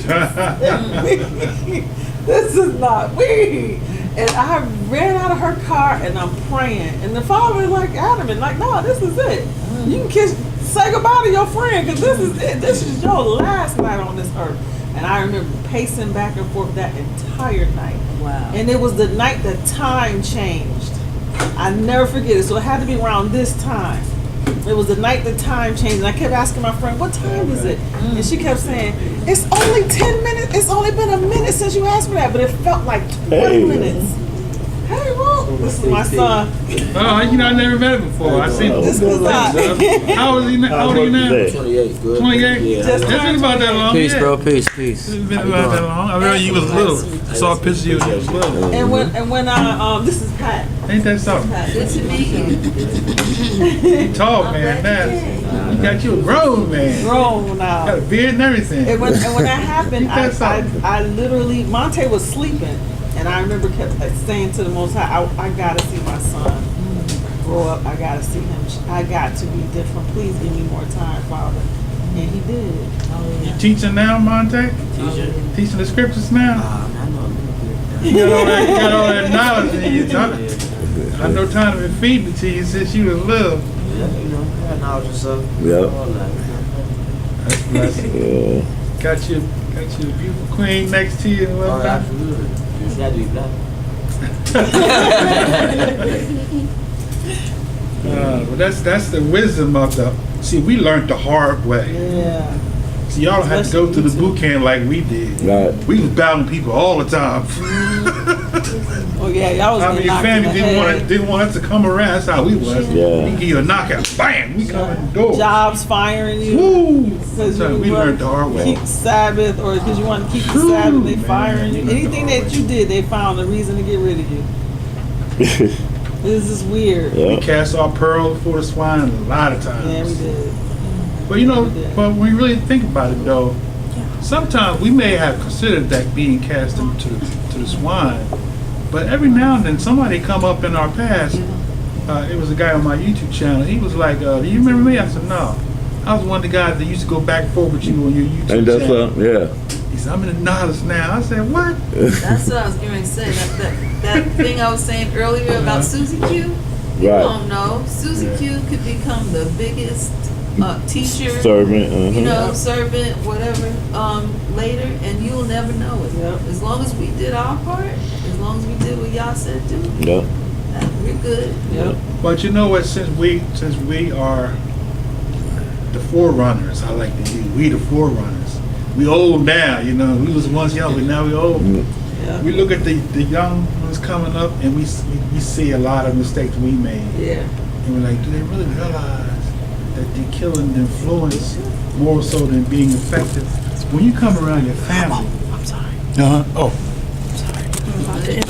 when you when you come around your family, they should be like, oh, here they come. They shouldn't feel like that, huh? And when your family feel like when you come around, oh, here they come, then that's letting us know that what we're saying is more powerful than what we are being. See, when we are those epistles, people can look at you. They just look at you. You ain't saying a word, but everything that you, but just looking at you is speaking a whole page. Is speaking a whole book. And like just like you said, we go in the store. They say, "You don't eat pork, do you?" Right. How you know me? You don't know me from the next person. How you know I don't eat pork? It comes out of you, right? Before you open your mouth. I had a guy say to me one time, he said, "You one of them, ain't you?" I said, "One of who?" "You one of them Israelites." He said, "I can tell. I can see it in you." He said, "I'm a Christian, but yeah, I know I can tell you're an Israelite." I was dressed in regular street clothes. Had a baseball cap on and everything. I was walking down. I was at work and I was walking up to the job. This is when I was in Syracuse, and this guy was like, "Oh, she one of them holy Christian girls." And this one dude sitting on the steps said, "No, she ain't. I know you. You a Hebrew." This was way before there was even Hebrews in Syracuse, and I was like, "How do you know who I?" He said, "I know you. I know you." That's all he said, and I time to time, and I think it's crazy, but he knew who I was. Wow. He knew who I was. But that's the thing I think is going to be helpful because I remember, man, I'm telling you, I bumped a lot of heads. They asked me to say prayer one time. They had a holiday party. I snapped and hit her. Not in Jesus' name, in Yahshua's name. my sister loved I don't type of conversation. my sister. We're just saying our mistakes. That's why I don't have a My good people get mad at me. She said, "You upset the family." Oh, that happened to me before. Well, I don't, like you said, I don't have those The girl, battles what's her name, because Tracy? we learn from those mistakes, Gentile. right? You should be a If a person Gentile. wants truth, I'm here. The one that went over If to you the happy cat in Christianity, place. She used to be on you know, I have the same. Oh, If you happy with yeah. Jesus alone, I'm happy She for said you. that to you? Yeah, because we had But you want meetings something- on you want Sunday. something with We had, some more knowledge, meetings I'm up here. there. All these I'm people not in going- meeting for the You know, my Tell family, Sam. all of them, She said, go "I'm to church, excited they be to in get church up tomorrow, there, bless the praise food." Jesus, Easter sunrise service. And I was like, no, I can't. They don't mess with me. They don't call me and say happy Easter and all that. Only ones that don't I mean, I'm know. talking about a room. All they have is full of one people. time. Like, no. They even do it to the Gentiles. About I was in the 70 store. people. Lady said, Wow. "Happy Yeah. Easter." Why would she do I that? said, "Oh, it's That's Pesach." that's it. That's the perception. Yeah. Yeah. And then the Israelite sister that, I don't know if she's in the knowledge or not, she heard me, but I think she might, my wife said that her son is, because see, a lot of young people around your age is starting to come up They now. are. Yeah. I mean, they're hitting the streets now, Yeah. you know. And This awakening definitely happened. Yeah.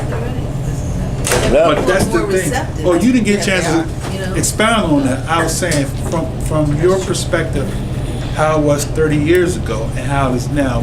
How do you view Israel? Yeah. Right.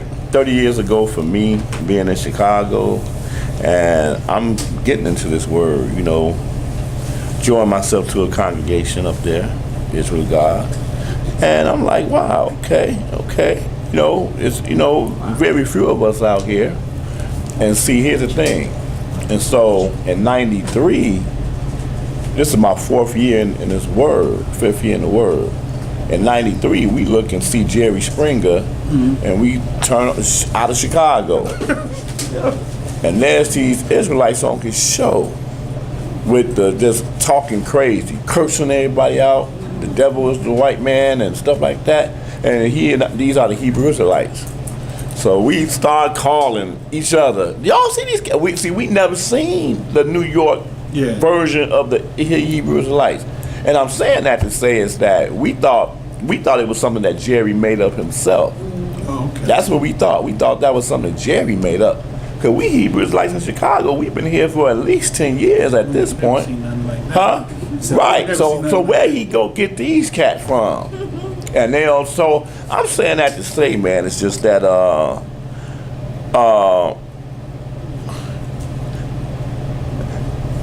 this walk is exactly like the way Marvel movies were when they first came out. When they first came out, you had a Spider-Man as a hero, but then you had somebody like Spider-Man, Venom, that was the exact opposite of him.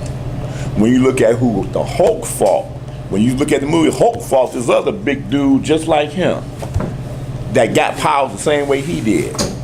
Iron Man, the same thing. Iron Man had the things, and then he fought against another dude with the reflectors.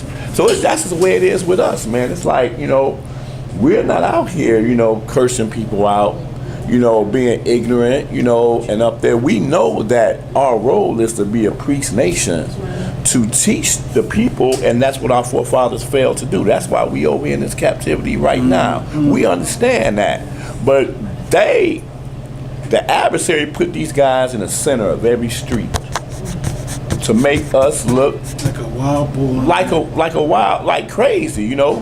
And so when you ask about growing, it's like people know them as the Israelites. And it's really embarrassing, you know. It's really embarrassing because we have to explain, man, no, that's not me. I'm not out here cursing you out. You know, I'm not doing this. But they don't really know us like that because the adversary had put these people in place to do that. Because you figure out these people are cursing in the center of the doggone street. Who allow? They're there by permission. You know. That's a distraction. Look. You've been to Chicago long enough, so you know how Chicago people are. So we go to Chicago. That's about I don't know how many years ago. About 8. I don't know if that was 2011. It could have been. But all I know is that those guys were not in Chicago, and I maintained that crap would never go in Chicago, right? So we riding through the downtown area, and it was the same time. What's the movie? Transformers was being filmed in Chicago, where they tore up the South Street and stuff like that, and we were like, "Whoa, what's going on here?" It was tore up, you know. That's what they were doing. Transformers. When we got to Harold Washington Library, we saw these guys out there. I'm like, "Whoa, they here!" And I had to pull over. I gotta pull over. I gotta talk to these guys, man. What's going on? So I pull over and I hear them, and then they going through their thing. I'm seeing these guys. These guys are Chicago dudes, and they look like ordinarily they wouldn't be cursing at people, like college-educated dudes, and they out there going through the rhetoric. I'm like, whoa. I'm like, dude. They like, look, man, we got our knowledge from YouTube. We saw the elders, GMS. I said, well, you got Israelites here, been here for years. So he like, bro, you know, this is how we talk. You know, when you curse and you say that, that's what it means to be a man. See, you ain't no man because you don't talk like we do. So this is what they were taught. And so they give the impression like I'm a mad black brother, and I'm tired of this, but they're taught to do that. You understand what I'm saying? I know who these guys is. I'm like, dude, you got to know that's wrong. You got to know that's something not right there. You mean tell me you think that Paul and James and them would be out here in the street doing exactly what this is? Do you think that's anywhere near possible? You know, same thing when I was in Atlanta. And I'm in Atlanta.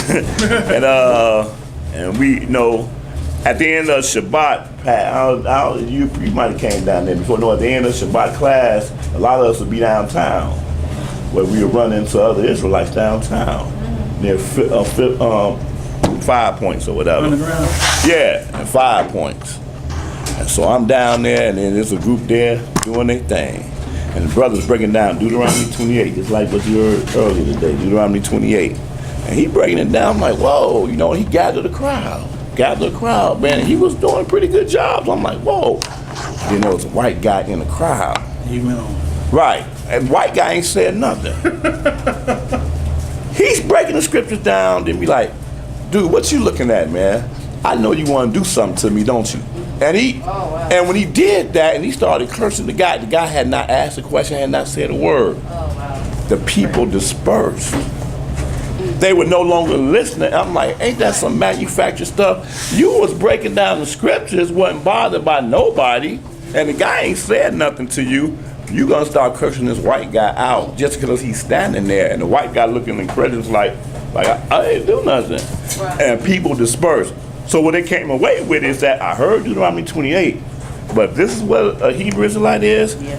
I don't want to hear nothing about no Deuteronomy 28. I don't want to hear nothing about that. No, I don't want. That's not no part of what I believe in. Cause I can't deal. I saw it so clear in my eyes. I'm like, these guys are tools that the adversary have set up because somebody like you is out here trying to show what the truth is. Right. So we got to come up with something against you so the people ain't gonna hear. And we're gonna give them permission to be in the middle of every street, causing all kind of ruckus in their own way because we know the effect of what's that gun. Because the enemy is crafty, man. You know, he knows how to do that. But you know, John the Baptist, Yakalan was like that. Yeah. He was radical like that. But here's the thing. See, this is the key. What was he disrespectful? Yeah. No, that's what I was gonna He say. wasn't disrespectful like they are, Yeah. but he had a cutthroat. Yeah. But here's the thing with that. It's a thin line. Right, but see, It's but, a thin right, line. but see, here's the thing with that. I think that's Isaiah 65 or something that says, "Cry aloud and spare Spare not." not, right. That's the verse that they use to talk like that. Cry aloud, spare not. Show the people their sins. Like, brother, that wasn't written for you. Right. That was written for a prophet like John the Baptist or Isaiah and them, who was talking to a people that did know already. You know you're an Israelite, you know the 10 Commandments, but you're not doing the commandments. Yeah. You are doing wickedness. That's who he was talking to. He was not talking to a people that had no idea what was going on. So people don't understand the dispensation of what's going on, because the apostles teach us how to be easily entreated to people, how to not speak with the malice, how to not speak vile, malicious words. That they hold.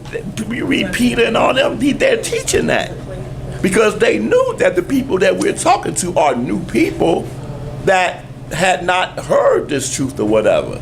So you see what I'm saying? But the people that knew better, but yet they doing other things, cry loud and spare not. It just makes perfect sense. Yeah. Not to an unlearned people. Now, the reason why I brought him up was because how did Yahshua deal with Yachanan? When Yachanan said, he sent the disciples and said, ask Yahshua, are you him? Are Right. you the Messiah? Or Right. should we look for another? Right. Because Yahshua didn't come in that cutthroat. Yahshua came in there, blessed are the meek, blessed are the told the peacemakers. good. He came from a total different spirit, like we operate in. But those cats, I forgot that from you. Those cats came in there with that. And so John Yachanan couldn't believe that he was, because he thought that the Messiah was going to come in like some radical and just uproot everything. Right. But Yahshua was smart like we are. We know when to be and when to be, Yeah. right? So, but we know we're not like that. We use the wisdom that James Yaakov said, having fear of some, pulling them out of the fire, and having compassion for some, right? We know when to have compassion when we're dealing with people, and when to just snatch some people up out Exactly. the fire. Right, but they straight up just snatching people out the Right. fire, and they pulling up the wheat with the tare, right? And that Gentile that was there looking, he could have been a wheat, but this cat treated him like he was a tare. Right. Snatched him up, you devil, Yep. you white devil. Now all the Israel unaware looked at that and be like, "Oh man, that's a shame." How they said, "You one of how them?" they did that? Yeah, You how want they them? did I that? ain't You nothing to know? do with that. Yeah. Just drop that white man to devil. Huh? White men come from us, so they can't be the devil. True that. I mean, Yep. right. That's our I child. did hear one of that. Faircon says Yeah, that. and I heard one of the brothers That's say not true. it was an older white gentleman. He had a whole song about it. Uh-huh. You're a part of me. Oh, you're just another part of me. Oh. That's what Michael Jackson was. Oh yeah. Oh yeah, yep. Yep. But that's good that you pointed, because I was sharing it with some elders older than me, and I asked them the same question. They said the same thing. They said, brother, what these guys got today is not the spirit that we operated in Yeah. 30, 40, Well, it hurt. 50 years ago. It's hurt. It's an emotional hurt. You got a whole generation of 80s babies whose fathers was incarcerated, and it hurt. That's all it is. And you got 90s babies up to how I was born. We didn't have dads. Like people like Quincy dad wasn't around. So it's like it's a bunch of hurt brothers. So the issue is like not the knowledge yourself. You're dealing with a whole mental issue of people who just don't have so they just find the things and they find it. They just looking for the guidance. They hurt. They mentally hurt. So they're doing what? That's a good point. So they're doing. You think they're doing what Tupac said? What he saw on the street corner. The hustlers. It's the only thing you know. That's the only Right. thing he saw as a man. The only millionaires we know, and the only people who drove the things that we thought we were supposed to have, were dope dealers. Right. They're the only dudes that we saw, you know. So when you look for teaching, you think you find wisdom is because that's the closest thing to, you know, prosperity or righteousness you know. Because, you know, you're not seeing nothing else. Right. And it's just a bunch of hurt. Nobody's addressing, like, nobody's saying, like, it's not your fault or it's okay, you know, and nobody's addressing that thing. So it's like, you know, and it's that's what causes the convolution between all these different nations, you know, the people, instead of us being to say, all right, cool, you may subscribe to this, I don't subscribe to this, but okay, cool, we can come to court on the fact that, like, we're all black, or, you know, in this country, or they call us black in this country. They don't know how to be a part of the system and be the system. You can't be the system, fighting against the system. It's just not how that works. Like, you have to know how to be a part of the system and then infiltrate it. It's a bunch of hurt people trying to be, you know, too many chiefs, not enough enemies. So how do you reach them with all of that bitterness? It takes time. I mean, it's a complex issue. Like it's really complex because like, when you in a sense of survival mode, you're not thinking logically. Like you know, Wow. Us as black people are emotional. Right, yeah. We don't think strategically. White people are very strategic. And they use the same strategy every time. They understand. They have a knack for language. And they understand how, like, and we good for inviting people to the cookout. We love saying that. Oh, you cool white dude, come over here to the cookout. And they learn the language and they learn the customs. And when it's time to get, and we promote them, and instead of pulling one of us up that we promoted them, they pull one of their boys that went through whatever college with them. Mm-hmm. That's a good example of that as hip hop. You got people like Leo Cohen. Leo Cohen started off as a road DJ for Run DMC, and then when he got to where he got to, he put up people like Julie Greenwald and, you know, Mike Kaiser, and that's why you got all these artists and these rappers who's actually, you know, are so aggressive in their music, because that's what happens. And it's the same thing in our culture, just from down. It's just like we don't know how to strategically think and say, okay, cool, like I'm gonna catch this knowledge. It's always abrasiveness. We don't understand how to come together and culminate something strategically. We're too emotional. I agree That's the with thing. that. It's a bunch of hurt. So the complex issue is like trying to get somebody out of survival mode. How do you get somebody out of survival mode? Then you can get that person to think logically. But when you so focused on surviving, I'm not logically thinking. Like I'm taking whatever out your pocket, or I'm calling your name or whatever, because that's all you know. You know, Willie Lynch wasn't real, but the concept behind it is very basic reality. Well, you know, so that group, that UPK, well, used to be USPK for UPK. Those original fathers wasn't like that, like those dudes, because I know some people that came out of that movement. But it's like something happened with them that made them all just go off on each other, and they all started different movements. They all came out of that same movement. Right. The Car and them, and the Gathering. That's the Car and them. GOCC, right? GOCC, and then the House of David. House of David. IUIC. All of them, right? All came. Great Millstone. Great Millstone came from this guy named Albert Bivens. Right, Albert Bivens, right. But then they all fell apart with each other. And I remember remember we used to have the YouTube videos where they be on the corner standing off at each other. Your big and all that. This group over here. You stupid Hebrews. See, I wasn't exposed to any of that, but the folks that introduced me to the name were in some kind of Baptist organization. So when they broke away from the Baptists, they still stayed very Baptist. Yeah, that's how Pastor going. She's I call them apostolic Hebrews. That's how Hebrews. Smothers. The Smothers. Yeah. They were like the AC/DC Hebrews, man. They be, yeah.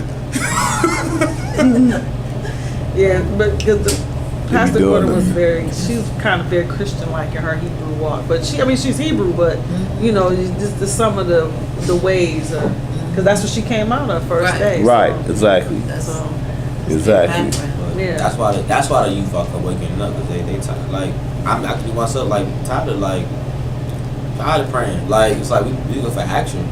Like people tired of just praying. That's for real. Like I always say that, like go pray and make it better. Like faith without works is dead. You're not doing nothing. Like if we're in survival mode, I don't want to. If I don't have no way to eat, like I had a conversation with my mother at 11 years old. Her telling me not to mature too fast. Like she had to pay the rent with the light bill. I knew several dudes who made hundreds of thousands of dollars in the street. I could have easily got a pack to pay the bills that year. And it took a conversation from my mom to be like, you gotta relax. Because it's just easy. So it's like, nobody want to hear that. Like, don't tell me to pray when it's like, when you go to church and your pastor's driving a Bentley. I don't want to hear that, dog. Like, I'm going to somebody's pockets. That's just how you feel. Like, so it's like, these brothers is hurt. That's all it is. When they find something, it's like, that's why they're so angry, because it's like, we broke. Like, that's it. So it's like, it's a financial thing, it's an emotional thing. It's like watching our mothers be abused and beaten, or be struggle. Our fathers go to jail or get killed. It's like, okay, cool, who babysitting? We raising ourselves at that point. Like, there was a point in time my mom, for a couple of years, she worked from like 2 o'clock to like 12, tomorrow, 1, 2 in the morning. I watched myself and think I just had enough sense to not go out and go do crazy. But it's like, and luckily I was one of the few people that knew my dad, even though he lived 6 hours away. I still knew my dad.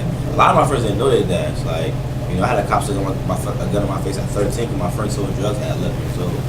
All he knew. Like, so I'm saying, like, his dad was in jail. His uncle gave him drugs. He said his mom was never on. Ever. I do think the fact that Donald and Opa was around. Yeah, exactly. Like, But had that not had to happen, I could have easily known the kid.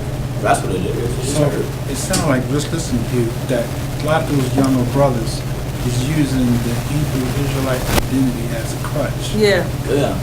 So they can express their anger. We don't have nothing to tie to us. And they're not really using it to teach, to bring Israel where we're Right. supposed Like to you be. said, they're using it as the identity. It's an identity. It's like, It's like we like don't a have club. we don't have nothing to tie ourselves to. Yeah. And That's a black dude's You plight. want to belong. Yeah. That's So the black, fraternity. that's the Like black the- dude's plight in like America the in gang. general. Yeah. If And you're they have not- a reason to yeah, if hate you're white not- people. Exactly. If you're not, amongst each other, because the dissemination of information and money does come from white supremacy. Like, that's a fact. Yeah. Like, so amongst and on a mic, yeah, like, it's definitely white people's fault. So I understand that. At the same time, amongst each other, the conversation should be, let's hold each other accountable and fix our situation. But yeah, like, if you're not from the Caribbean or directly from Africa or somewhere over there, you're from the South. So we don't have those things, that we don't have languages, tongues, or lands. Okay. That bothers people. That's why we join gangs. It's like, But let me you ask you a belong. question. Joe, so I know where I'm coming from. Is it the white people's fault or is it our fault?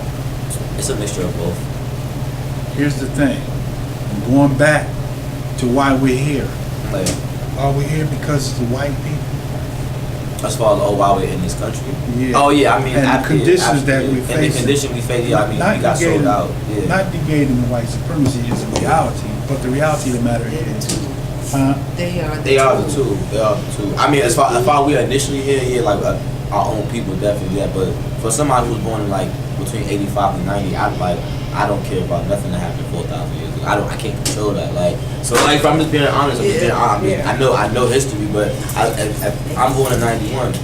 All I know is what I see here. So I was have to hold myself accountable. Like, I'm not gonna blame a white man for my situation. However, the dissemination of information and wealth is controlled by white supremacy. So, Oh, God bless y'all. I'm sorry, I'm also rude. This is my best friend, Amy. We sat in the whole room. Yes, she was here for hours. how much stuff you take it down? How much goes down? All of that. Everything. Ooh. All of that. Well, no, that doesn't go to the car. Okay, it's like two things that don't go, but everything else. Everything on here Yeah. in that box. Yes. That's it. Wow, what kind of car you got down there? You got a bus? You can have that one. you taking it out now? You want to save the crumbs? Okay. You're throwing it away. Well, when y'all going back to Florida? On Monday. Okay, so you're around. You'll be around? I'll stay here. One of the reasons why I chose this location is I've done baptisms here. Oh, okay. So if anybody, wants to be baptized in the name, there's a jacuzzi downstairs, nice, warm, comfortable place to get baptized. Oh, okay. Oh, okay, that'd be nice. I didn't bring my shorts. That was cool. It might be one up front. Yeah, I didn't bring mine either. Let me see. Like, I brought, if you want to swimwear. baptize somebody, I brought, like Baptism garments? garments Okay, cool. and Come see. You've been baptized already, right? I have not. I was so young when she got out. Yeah. I was a kid. Yeah. I was like. He was like 6 or 7. I was like 8 or 9. 8 or 9? It was 8 or 9? Yeah. Oh, yeah, you were. Yeah, because I was like 30 or something. Yeah. And Josiah baptized me. Really? He baptized. I got rebaptized. In front? No, I parked in a visit park. Oh, okay. That's what it said. Hey, before you pull out, you want to help them take this? Yeah. No, I'm about to get my stuff on the corner. Oh, okay. You want the key? Man, I tell you. Josiah, you got the key? Or what? You got it. I hope I got it. I think a lot of those brothers need to be mentored, man, by them older guys. They need to take them guys and pull them down, shut them down, say, hey, brother, y'all going the wrong direction. It's just it's mental. It is. It's like a lot of them guys is hurt. It's an emotional. It's a lot of emotional scarring. That's what it really is. It's like Do I have to take this to the car? you gotta uncover the issue. And once, because mental health is real. It's a big play on why we are where we are in our Yeah, we gotta And then once you get to that, and it's like, okay, cool, you get people So options. it takes the car now? Let's do If you this want thing to, here, yeah, I'm right? trying to see We where can we teach at. all day. I think that's great. People need knowledge, right? But once you have knowledge, it's like, okay, cool. Like you got understanding, you got wisdom. Like, okay, cool. Like now we gotta make things born, and we gotta put those things in action. So take that knowledge and put things in born. Put them into like, foundations and like type of facilities and like organizations for us to actually, and actually use that to actually create foundations for youth to progress, like businesses. That's where it's at. We lack nepotism. It's not necessarily strictly a financial thing, but like money gives you options to do other things. Like You work in corporate America? I do. You tell by that time. Yeah. But here's the thing I was gonna say. See, we gotta separate ourselves because Absolutely. supremacy won't have the power. Oh no, absolutely. If one of the things I give credit to the Nation of Islam, and this is the best thing they're good for, is starting their own business. And we have to do the same exact thing. Nepotism. Right, because we're going away to college to get a degree to go to Joe Blow's corporation. We can work at Goldman Sachs instead of having our own. Exactly, when we can take that same knowledge, And do build the us same thing. a redevelopment corporation, teach these young guys how to lay blocks, Yeah, we need LLCs. electricity, the Yeah. whole nine yards. Because Yeah. the prophecy said to Israel in the captivity, he said for us to build houses and plant vineyards. Right. We need LLCs, like nation. We need like that's why they have like the Nation of Islam is an LLC. Like it's an LLC. Like we need an LLC or two, and we need to use that one LLC to create a corporation for ourselves. Whether it takes 4 things to make a community. You need a school, a bank, a hospital, and a grocery store. Like those are 4 pillars of the community. In every other community in the world, they have those. Like it's a Temple University study. And it does it shows how fast a dollar is in the community. The Jewish community can't track it. Were you working finance? Now we're going marketing. Marketing, okay. Yeah. I knew you was somewhere in there. Yeah, to- and working marketing. I read this before I even got to this field. I knew this years ago. There's a Temple University, so they can't track how fast the Jewish dollar goes to the community because they own everything. In the Asian community, it takes 23 days. Latin community is like, I think it's like set at two. Like the white community is 2 weeks. The Latin community is like maybe 18 hours. Black community is 6 hours. Only the segregation is one of the worst things that happen to us people. It's like, You know my nephew, man. You got a business plan? absolutely. That's my main goal. I plan to take a city. So those are what 4 you- things I'm starting. I'm starting a school, Okay. a grocery store, a bank, and a hospital. Either some type of family practice. You have the land. Not yet. That's why I'm working so There you hard to go. do this. Right. That's my main goal. So where you want to do it here in Florida, or you? I'm not exactly sure where I want to do it at as of yet. Like I thought about doing it in Georgia, but I thought about also doing like any place that has a couple acres. How's your like credit? Good. Working on it right now, getting better, a lot better. 'Cause see, if you got, that's the whole key. Yeah, you gotta have credit. Yeah, you got credit to get you started, and you got your business plan, and you got some land, right? Within the next 2 years, I will. If I knew this, the information I knew, that was estimated to be like, I've learned this in the last year, but when at 20 years old, I didn't know this, and I had like really good credit. I learned this around 25 when I was like bugging out, doing stuff like that. So in the process of building my credit, absolutely, that's my main goal. Is like because America works on a debt wealth ratio, you gotta have a certain amount of debt to accumulate wealth. So just scam in itself. I kill to be 28 again, man. You know what I know now? I have multi-corporation Real. That's the goal. Israelites, the ones that want to really walk in the covenant and have their own, we got nice houses and stuff. Yeah, absolutely. And we need that. We need it because all you gotta do is buy one house in the community, in a white community. This is how you do it. It's funny. I'm serious. You buy one house in a white community, and you have like a cookout, and in 6 months, 2 houses will go for sale. And for real, you buy another one, and in the next 6 months, you buy another one. Now you have now the community's black. Now the community's black. Because the problem is we don't have a sense of ownership because we never own it. That's why you don't have to we don't have to leave the hood, but we don't understand that we can treat that thing like we own it. Like you could own a project. A lot of people don't know that. After 10 years, you can own a project. Like if you ever like Miss Shirley lived in the project for 40 years, she most likely owned it. She's probably slept it out to her aunt. But we just this information that we don't know. So we got to disseminate information better. And that's the problem. It's like information, how financially, how to do that. We don't disseminate information well. And that's the one thing the Nation of Islam does have. Israelites, we don't disseminate information. It's like a bunch of guys yelling in the street, but nobody's disseminating information on how do we create wealth. Because these dudes, like the dudes who are out here is like who's saying this is like they broke. They living off of welfare. Exactly. It's like okay, cool, but like if talking about the Esau white man, but living off of this system. Exactly. Exactly. Like you talk about what you live off. Or of living with system. their girlfriends who live off the system. Exactly. So it's like okay, cool. Like okay, so what are you doing for yourself outside of selling T-shirts or something? It's a great start to a business. Like, okay, what's it going from? What's it progressing for? What's the 5-year plan? And that's the thing. So like, you know, we can teach. That's what I really want to teach right there, because that's what every other foundation in the community has, like a central money system as their foundation.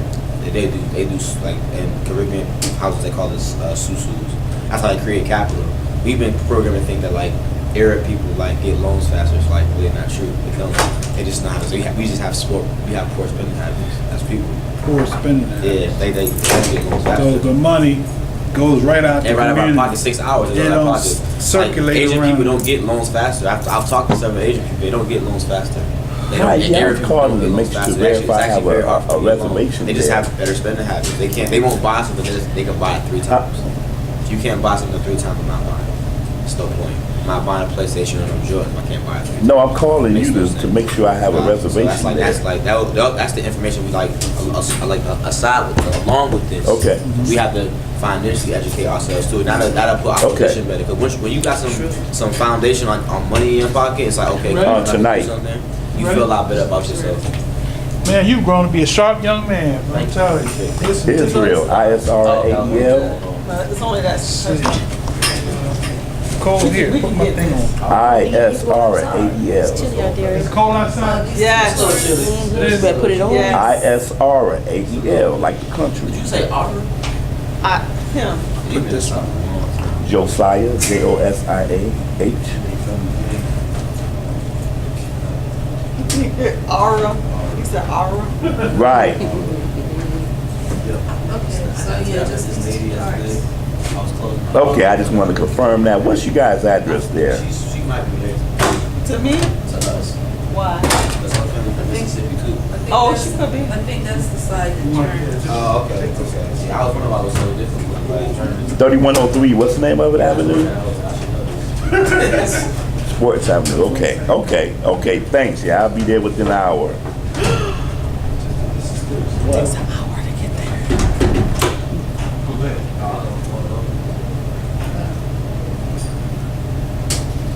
Okay, thanks. Oh, Freddie, what I used to. Huh? No, time to there, no. Okay. Let me see where this bad boy at. Shit, it might be where they going. I didn't get your name. Bronte. Bronte? Okay.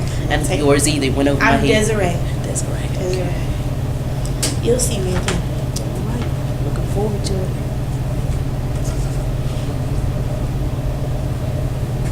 Yeah, finally got a chance to meet you after all this time, man. Everybody does so much as Everybody else knows than me. Like I've met you before. I hope she's Right, here. right. Yeah, that's how I felt when I first met Yeshayan, because it's almost like you feel like you know him because you've been talking to him so long. You see him on TV or on YouTube, like you know them. It's weird. Like I feel like I know Will Smith. I don't know. Yeah, I watch like all that. his movies. I feel Right. like I have you a get connection with them. So when you meet him, you be like, oh, I know you. Yeah, you remember we no. He's like, we no. never met. But no, seriously, I felt like, because we talked all the time, though. We actually Yeah. talk. I mean, even with you, I see you all the time. It's like, you feel like you know the person because you see them all the time. Did you go down to the car? Yeah. No, I didn't take the stuff, though. I just went down there to help her get her bag Did you out. see our car down there still? Yeah. They talking about 6 hours. 4, is it 4? 4 hours. Yeah, we did more than 4 hours, man. So y'all here then, right? Yeah. Okay, how's y'all room and stuff? It's pretty nice. It's nice. Yeah. A little sofa in there. Huh? Little sofa. It's Okay. nice. I know. So, what you guys have planned for tomorrow? No plans as of yet. As of I know yet. we'll find something. Okay. So we're gonna find something together. Yeah. I really enjoyed the day. We have a spiritual imam here. I don't know if he told you about it. Hey, Gloria. Oh, you met Gloria. You met We are Gloria. going to Gloria's tomorrow, actually. Huh? I think we are tomorrow. Oh, Because we're staying here tonight. Okay. And we originally was supposed to go with Sister Hattie, but we're gonna end up going And she does a with lot of, Sister Gloria. okay. Y'all gonna Yeah, stay there? tomorrow. Stay I there? think so. Okay. Well, we're gonna go out there with y'all. Yeah. We're not gonna stay there. I know we're staying there. She has that, and it's What's like today? Saturday. Yeah. I know you we're walk in staying the there. house, people feel like I'm assuming we're going tomorrow. I know. Okay. Because we're leaving Tuesday morning. So Okay. yeah, we probably will Okay. the next 2 days. Okay. Yep. just keep it so calm. Yeah, man. That's It's no, ooh, like, yeah. Yeah, I heavy thank you for spirits opening up that living in there. It's scripture, just like the spirits in prison. Yeah, yeah. like, Because we I've walk never in there, really you one of studied those, that like, since I've been Uh-huh. in the truth. Yeah. And I I'll be- haven't either. Yeah, and I'll be the first to tell anybody the dead know nothing. Right. Right. Right. But I just couldn't It's wrap like, my oh, mind Right. around. Anyone It who seemed don't like belong once to this house to me will not it's feel right I walking thought in this that house. because I was I'm gonna struggling. let you know that now. Everybody was struggling at first. Everybody was. But I Yeah, asked we that all was. self question about what did I say? Like, Are they I in was the like, grave? anybody who Then it not started belong- opening up Right, to y'all. right, It right. started into I everybody remember else. Right. She walked through. She said, I'm like, okay. "What's Uh-huh. that feeling?" I said, "What do you feel?" She was like, "I just feel so." Yeah, it's awesome to have Shabbats like this where we Yes. deal in this world I love together. it. At home in our personal. Yeah. Oh man, I love it. Yeah. Going Like through then those she just was scriptures. like, she Uh-huh. know my That mom, truth, so she was I like, I love feel it. like I'm doing something bad. I said, well, you just walking in my house. She was like, I just feel it. Like that's what I. Yeah, that's like when I went to South Carolina. Yeah, you got Their to come down to grandmom Florida. had died. Yeah, yeah. But it's I don't know what it was in that house, Yeah. and I don't see how their granddad functions alone. He couldn't function by himself when we were And there. my first Like, she experience had with to it help is him like was my cousin. with a lot of He's stuff. been in and out of So, like, jail. I- Oh, I really? believe He's the one of those lady watched radical over him. Israelites. Wow. It was not a good Because it's like- experience. It was times when she was like, "Granddad, we like, My what are you goodness. doing?" And she So, like had to so when stop him in people, the middle of him when walking, people identify like, me with that, make sure he they knows, thinking about like, him. hey, you Right. Get up for this. You gotta Right. So I'm like, he lives there all Right, day. yeah. So it's horrible. But when I went in that house, it was Man. like, you know, when you go in the open house, you're like, oh. When I went there, I felt comfortable. It was just like mellow.